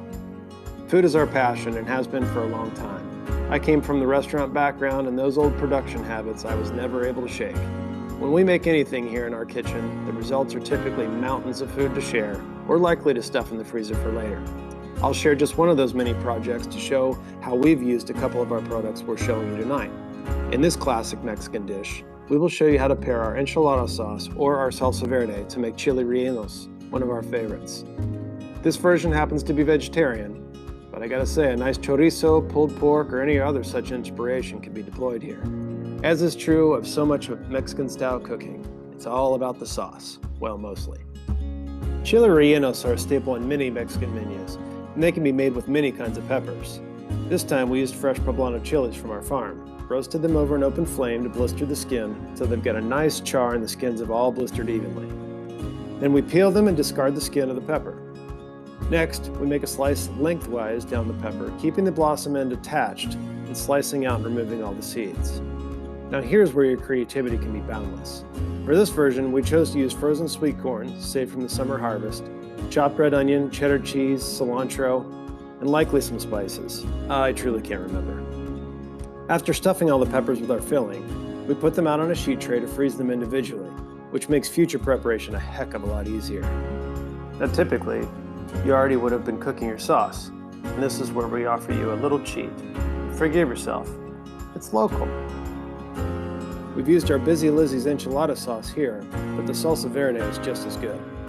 We've served these many ways, usually over rice, and maybe you could include a side of roasted cauliflower or, whatever's in season. As a testament to how important a local food system is and the collaborations that come from a well-developed one, we are excited to see and be a part of offering our products through some new and novel distribution methods that have been developed here in the state. In 2020, we began reaching further afield than in years past to not only offer our products, but also to source raw ingredients from local farms through these collaborative platforms. We are so thrilled to participate with these food system collaborations and want to highlight and sincerely thank the Belknap Food Shed, operated by Mary and Gavin Mcdonald, a genuine local. Thanks. Thank you everyone for your attention. Albeit a little cheesy, I think after now that I've seen that again, I still sincerely feel all that stuff in there. And I just, again, want to thank you for your attention. Hopefully we've given you a couple of ideas of interest on how to get creative in the kitchen. Obviously we look forward abundantly to the coming season and all the production that's going to happen from all the great farms in our state. And you know, figure out how to be creative in the act of eating seasonally. Obviously, as you can tell, we feel passionate about that.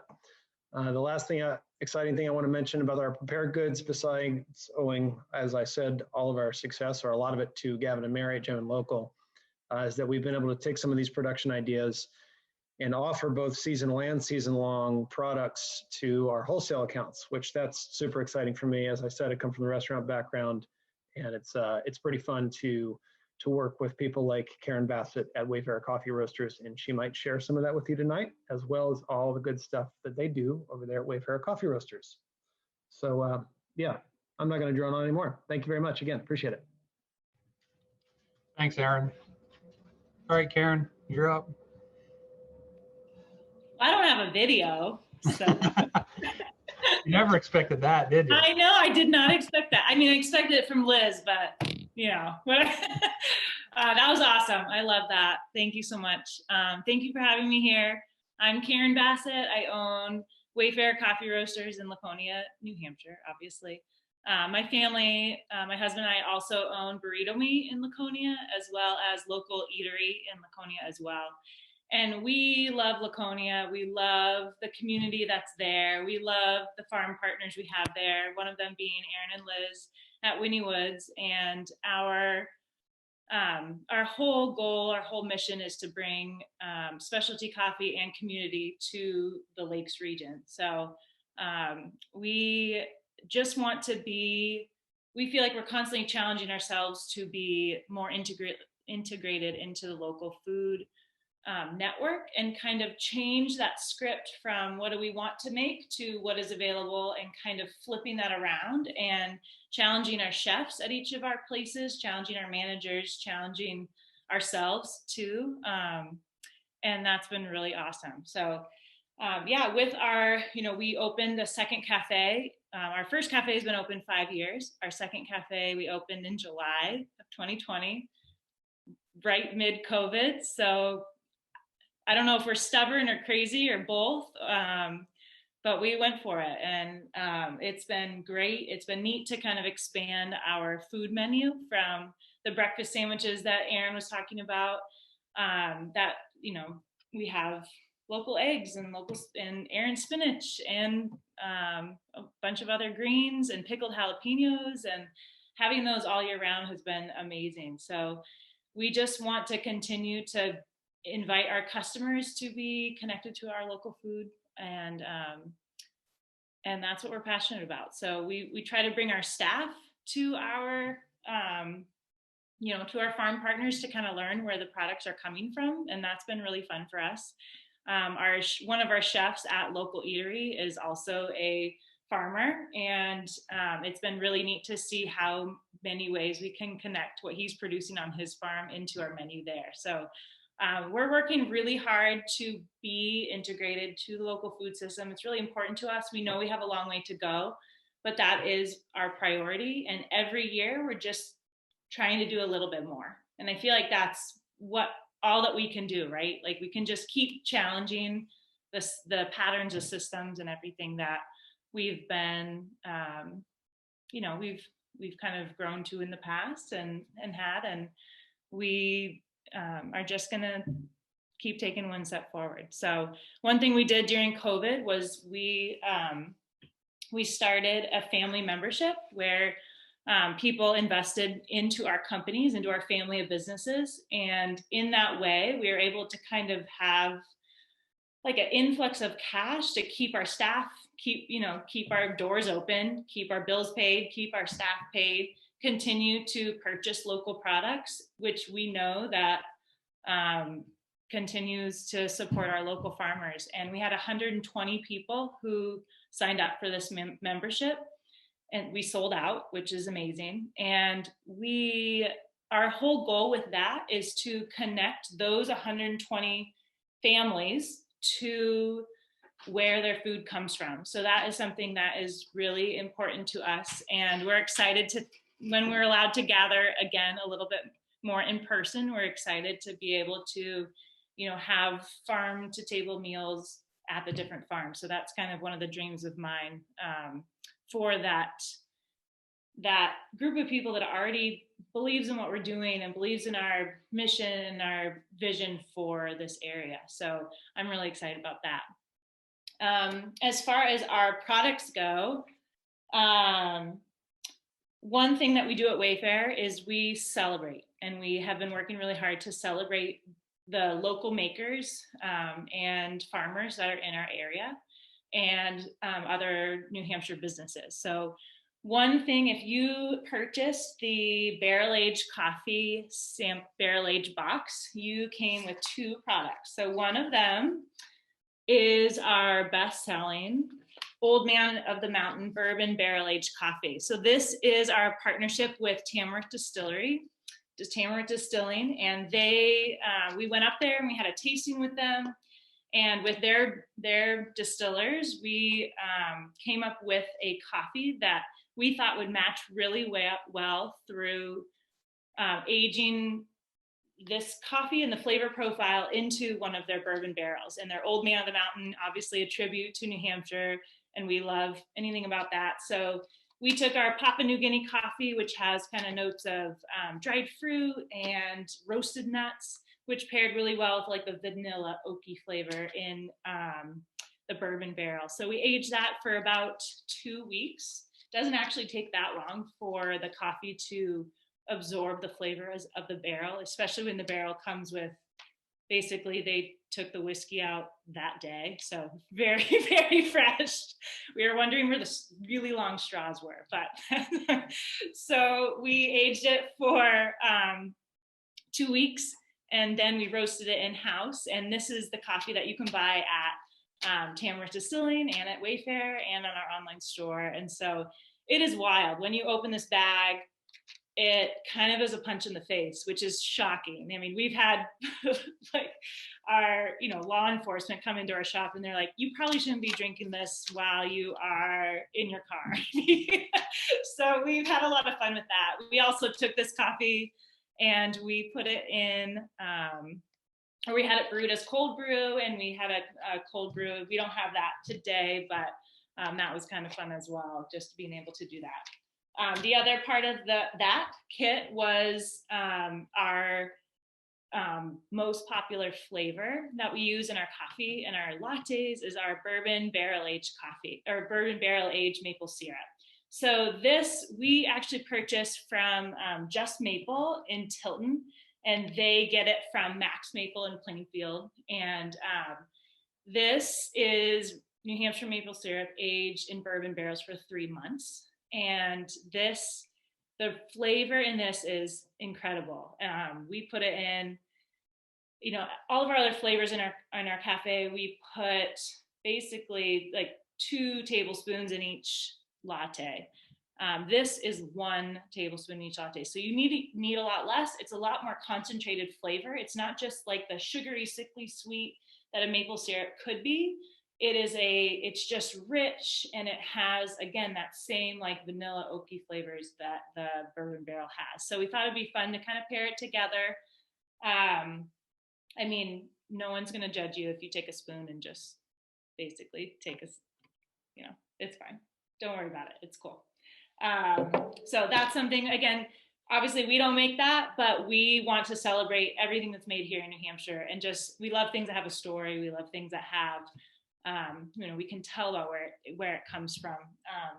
So that's pretty cool. And then if you purchase the cold brew sampler, you received a 4-pack with 2 of our canned cold brew offerings.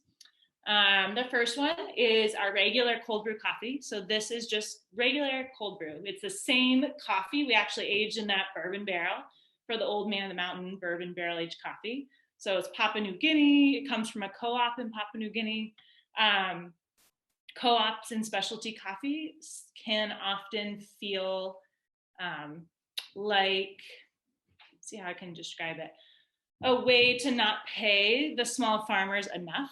But the co-op that we work with in Papua New Guinea, through distributor of crop-to-cup coffee importers, they want to make sure that those farmers are being paid appropriately and having that fair price. So that is a way for small farmers to be able to sell to our cafe in Laconia, New Hampshire, and be able to still make a fair wage and be able to support their communities. So we work with really small distributors, and that's really important to us, that they know the farmers, they know the farmers' names, they know their story, they know what they're doing in the community.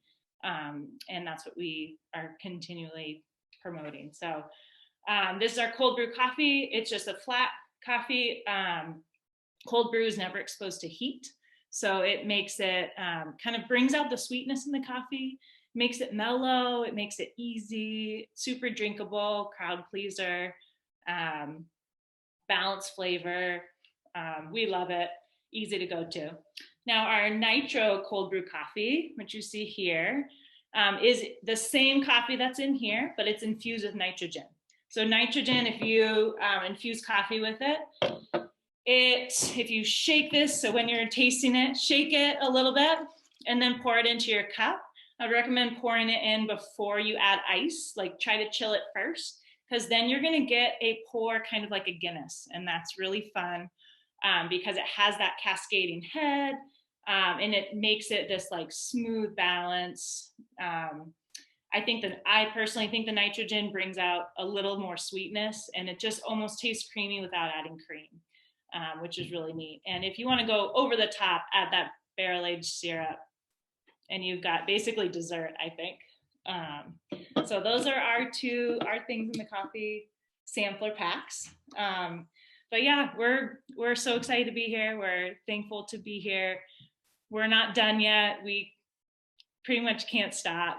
We've been talking to Gavin and Mary a little bit about our plans to continue to celebrate and promote our local makers, our local farmers, through expanding our retail marketplace idea. So be looking for that soon.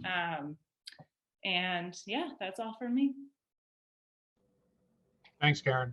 In the chat, there's a lot of creative uses for your products. Charlene's going to put it on her pancakes this weekend, so I'm looking forward to hearing how that turns out. All right, Steve. Sure. Hi. Thank you very much for the opportunity to talk to you all. It's been great to hear all the presentations. I haven't been here quite from the beginning, but I've been listening in since about 3:30, and it's clear that there's just so much incredible work that's going on. And also, listening to all of this makes me wonder when Gavin and Mary and Clarissa ever managed to sleep, because I think almost every presentation has pulled them in at some point, including mine. But as Gavin mentioned at the beginning, my name is Steve Zick. I'm the owner of Wood Stove Kitchen. We make all natural, delicious cocktail and mocktail mixers, also mixers for hot toddies and mulled wine and the like.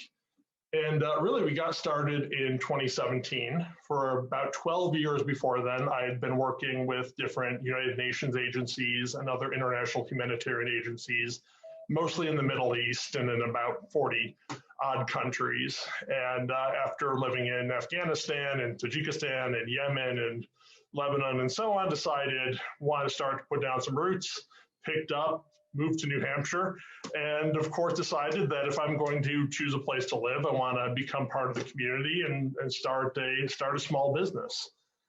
So really, it's a long story, but 2017, making batches of mulling syrup out of my kitchen at home, steeping, giant bags of spices, cranberry concentrate, sugar, all this great stuff for hours, absolutely ruining the paint. Forever, burning out the fan above the stove and so on. But the several hundred bottles we made that first year got us on a good footing. Then 2018 added the hot toddy mix and made the best decision ever. Started working with Genuine Local. as our co-packer to make our products for us, so I could focus a little bit more on sales. And then after that, continued on. Probably 2018, we were in 50 stores. By the end of 2019, we were probably in 120 stores, and we added not only our honey lemon ginger hot toddy mix, but then also a line of fruity mixers with utterly atrocious labels that no one wanted to buy, and learned our mistake, and in 2020 expanded our range of flavors to not only include the ones you guys bought today, but also things like our very popular blueberry and lavender, and our grapefruit and rosemary, and so on. Dramatically redid the labels, and boom, better labels, better flavors, and an unfortunate increase in drinking due to the pandemic. And there you go, our mixer started flying off of the shelves. So it's been an incredible process, and you may notice that I actually turned off my camera about 3 minutes into this Meet the Makers session, because literally I checked my email on my phone, and we just got the largest single order we've ever received in the 4-year history of the business, which is absolutely terrifying. Gavin, I'll be in touch. And so now we're in about 1,200 stores. And thanks to Crate and Barrel, we're in all their stores nationally, Williams-Sonoma as well, the Fresh Market chain, which is about 150 stores, mostly centered around the Southeast. And then in the New Hampshire state liquor stores as well, which has been a fantastic partnership.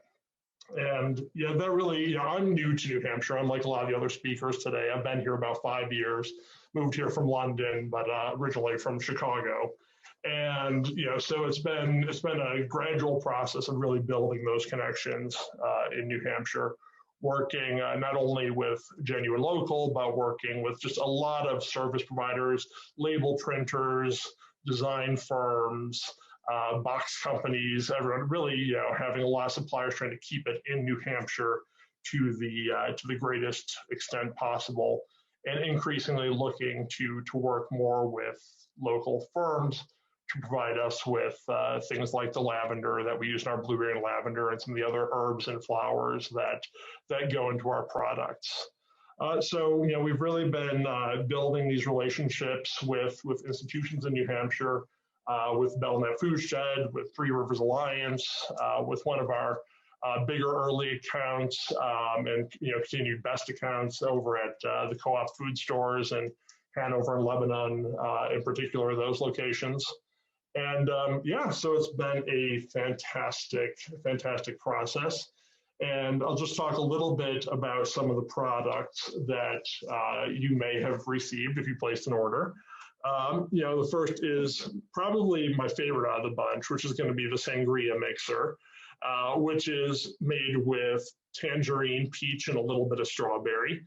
I think, Gavin can back me up on this, that it's a lot like Hawaiian Punch, if you remember as a kid, but it's actually all natural, 5 ingredients, water, clover honey, and then the tangerine, peach, and strawberry juice concentrates. Super simple, super delicious, whether or not you're mixing it with some red wine for sangria, adding just a little drizzle on top of your Prosecco as a nice floater, or just putting it in a glass of, as a glass of seltzer. One of my colleagues was saying that he gave some to his kids. He just put in a little bit of Sprite as a little Shirley Temple, and his kids absolutely ate it up. The same can be said for the strawberry rhubarb, which also came in the Spring is Coming box that some of you may have received. It can be used in all the same ways. I love this with a little bit of rum. If you get a little bit of Riesling or a Gewürztraminer or some sort of wine that's a little too sweet for your taste, take that, add some of this, toss in some ice, make yourself an amazing wine slushy. It's not quite hot enough today for that, but in a couple of months or so, we'll all be looking forward to one of those. And then lastly, we got our winter survival kit. We're also now doing a summer survival cocktail kit as well, which is much cuter. And so that has mulling syrup and hot toddy, our first 2 products in it. So again, there you go. Thanks, Aaron. Just holding his up as a demonstration. So they're all natural. The hot toddies, our biggest seller. Honey, lemon, ginger, a little bit of cloves. What's not to love? So it's great with or without alcohol. Just toss a little bit in your tea, and you're off to the races. And the mulling syrup, by the way, if anyone got the mulling syrup and you're worried that it's no longer mulled wine season, this has so many uses. So it's cinnamon, cloves, allspice, orange zest, cranberry. Put a little bit in your pancake batter for some great kind of holiday spiced pancakes. Put it on top of your oatmeal. Put a little bit in your tea as well. It makes for a great sweetener because it's a lot of sugar, which I probably shouldn't say, but all really delicious. So so I'll I think we want to open it up for the Q&A, but I just want to say that appreciate being invited to this. And it's been truly wonderful building relationships with institutions in New Hampshire, especially with Genuine Local, and really looking forward to learning a little bit more through this event about companies and people that we should be working with. Karen, I'm going to be following up with you after this is all over, and thanks again. Thanks, Steve. I appreciate the softball on the order. I look forward to seeing what that's all about tomorrow. So if anybody has any questions, there's been a lot of talk in the chat about the different things that they got in the boxes. And if anybody has any questions for our three makers, just put them in the chat, and I can read them off.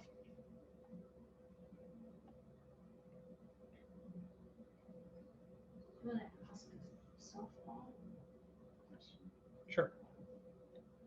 All right, where'd it go? Okay, well, I gotta make my screen bigger, sorry. Group question, to the group, question came up in an earlier breakout, whether or not the increase in local will continue once folks go back to work. I don't know, does anybody wanna speculate if you think that the people have been trained to buy local long enough yet to continue once things settle out?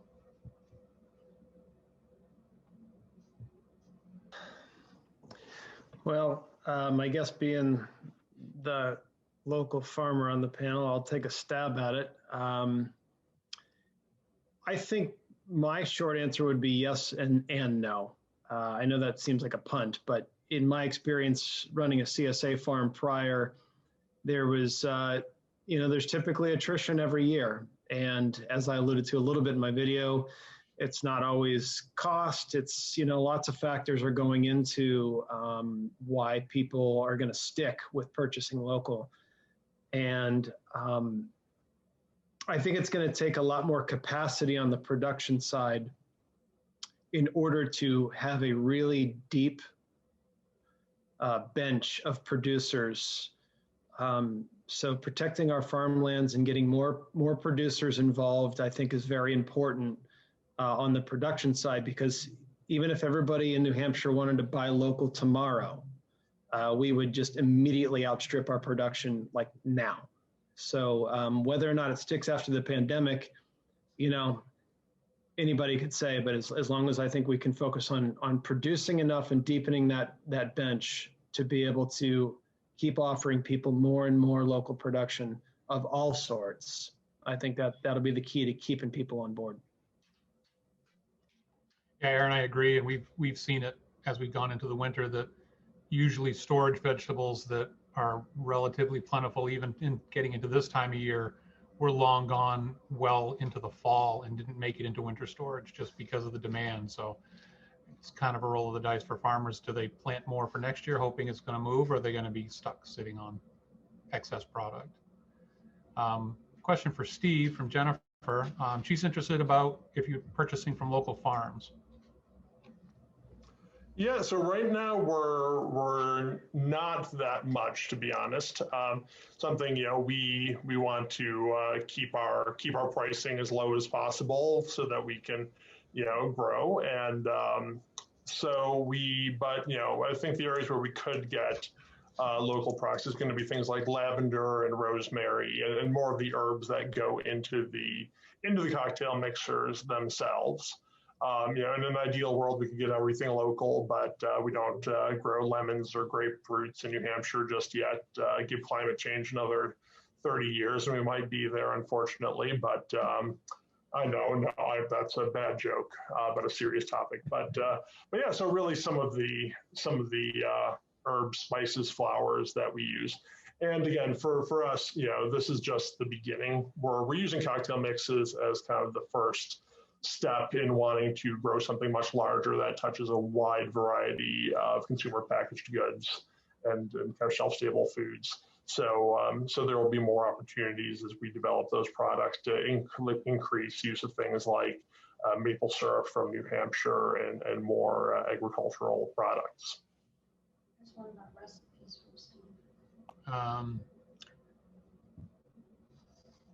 Karen, Jess wants to know if you can speak to the relative caffeine content in your beans.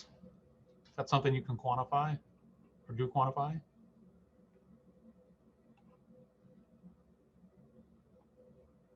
Oh, I think you're muted. Sorry about that. There you go. The beans? Yes. Not the cold brew, correct? Right, the beans. Okay. So I don't know if I can quantify it exactly. I would say that our coffee is, we're not going to roast the heck out of it. A lighter roast coffee actually has slightly more, but negligible amount more caffeine, if that matters to you. So this barrel-aged coffee is going to be more about the medium roast. So a standard medium roast coffee, if you're talking about our cold brew, the amount of cold brew concentrate we put in our coffee ends up being a much stronger cold brew.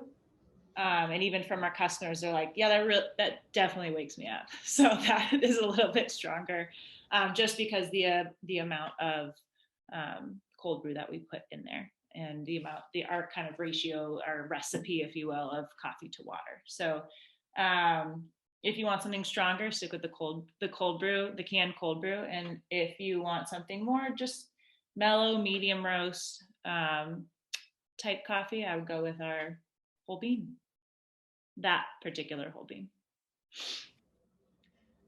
Steve, Henry wants to know if you have recipes for your mixers. Do you have any available for them?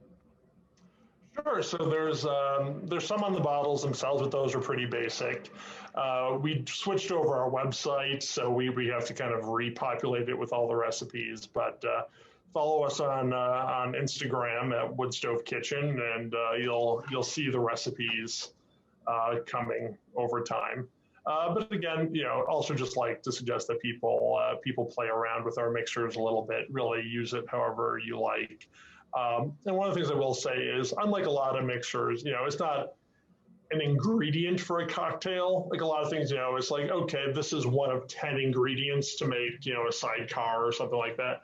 For our mixers, they're super kind of user friendly, because all you got to do is take a little bit of vodka, take a little bit of strawberry rhubarb, throw a splash of seltzer on top if you want it fizzy, and start drinking. So that's one of the areas where we want to focus, because so many companies now, it's like, great, you know, buy our bitters, then buy our simple syrup, then add these 4 liquors, and you're going to have I want to drink now.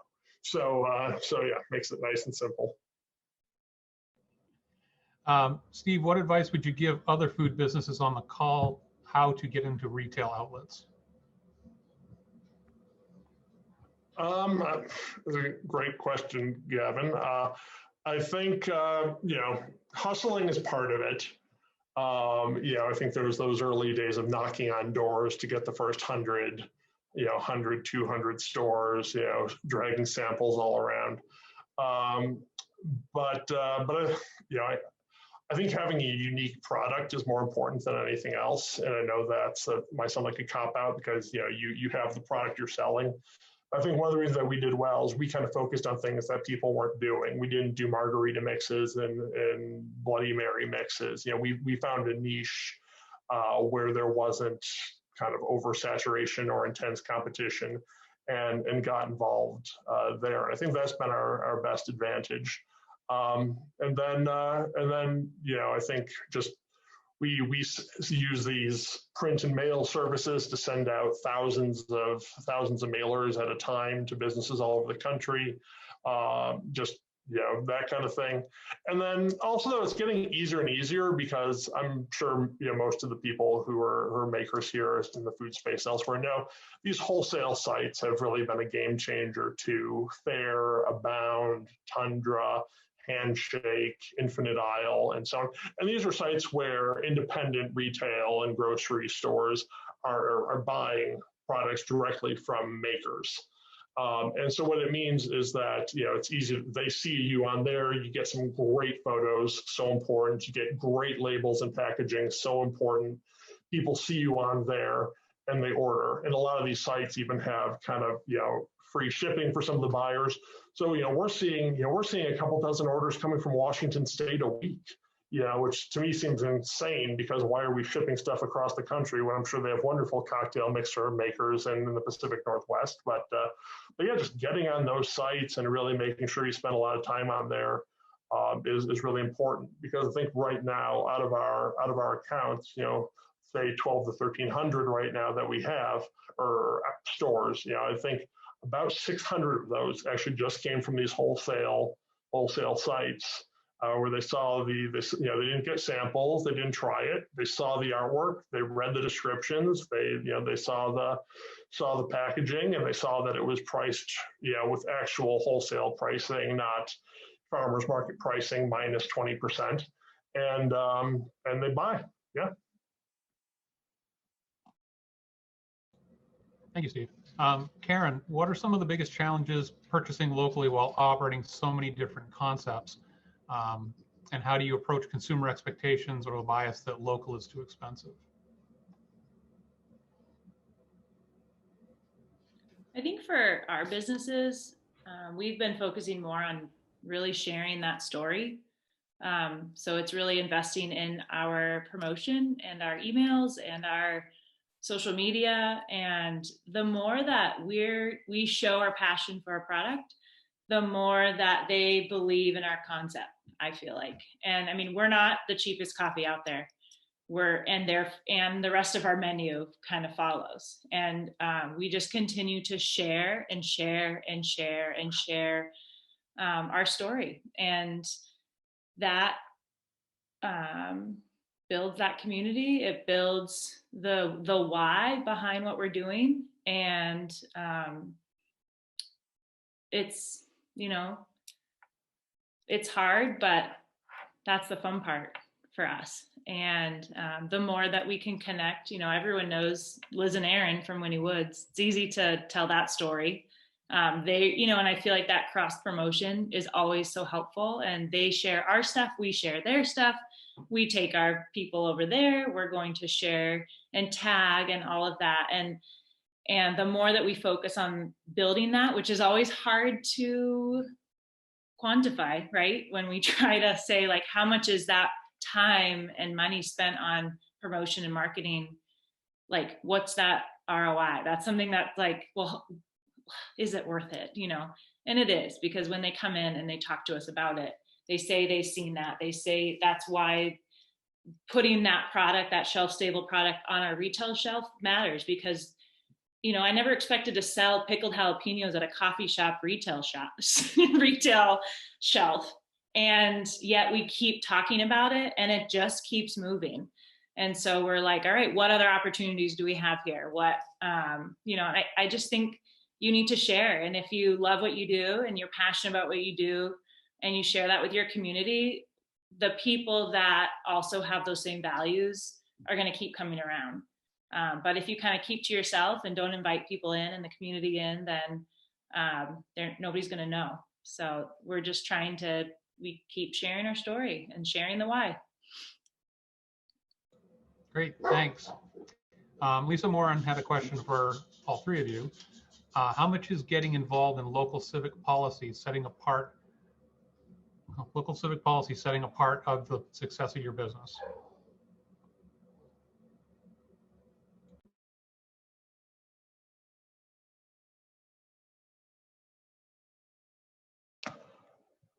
I guess it depends a little bit on what you mean by local civic policy, but I mean, I think it matters more for people who are engaged in agriculture and so on, where there might be land use regulations and so on. But for us, not the policy side, but kind of more the regulatory side, has actually been just like a dream come true. When I started the business, I was so nervous that we were going to get dinged for, you know, you washed your hands for 19.9 seconds instead of 20 seconds, or this, that, and that. The regulators were going to kind of be the enemies, when in fact the Food Protection Unit over at the Department of Health and Human Services was, you know, giving me an hour of time on the phone, giving me advice early on in starting the business. And yeah, you know, just a little shout out to them, not so much an answer to the question, but what are you going to do?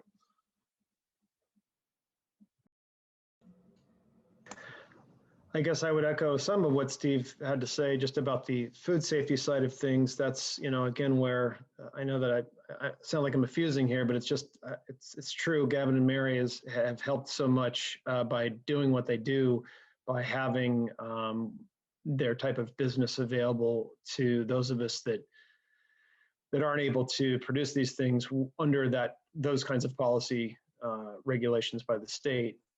Otherwise, you know, I suppose there's other tangential things regarding land use and conservation and things like that. It's kind of a different tangent and another rabbit hole that I'm probably not even that qualified to speak on either. But as I mentioned earlier, land use and conservation of land for agriculture is definitely huge, obviously, for me.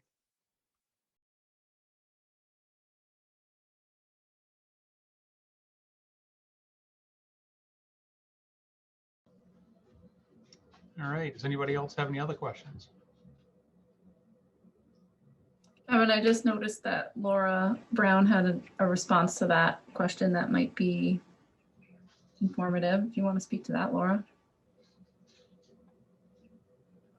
I think you can all read it, but yeah, I have to be way too involved. DHS, there's so many dings that can happen. It's exhausting. So ours hasn't been quite as easy. It's been a little bit exhausting to try to just get an oyster to somebody. But yeah, ours plays a huge role. We have to keep our eyes everywhere on policy and stuff like that too. It's hard.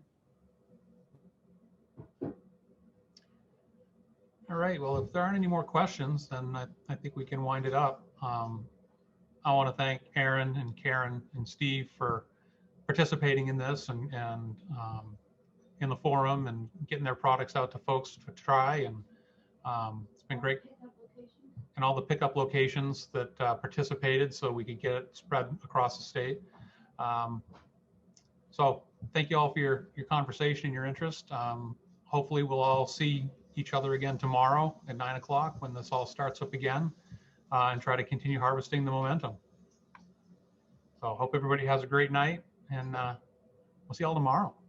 Thanks. And I also want to say thank you to Gavin and Mary and Clarissa and all the work that you guys did at Belknap Food Shed, obviously helping get these businesses off the ground, but also doing all the deliveries, getting these boxes out the door, and letting us all try these amazing products. Thanks, you guys. Thanks to everybody for being here today. And yeah, we're looking forward to some great discussion tomorrow.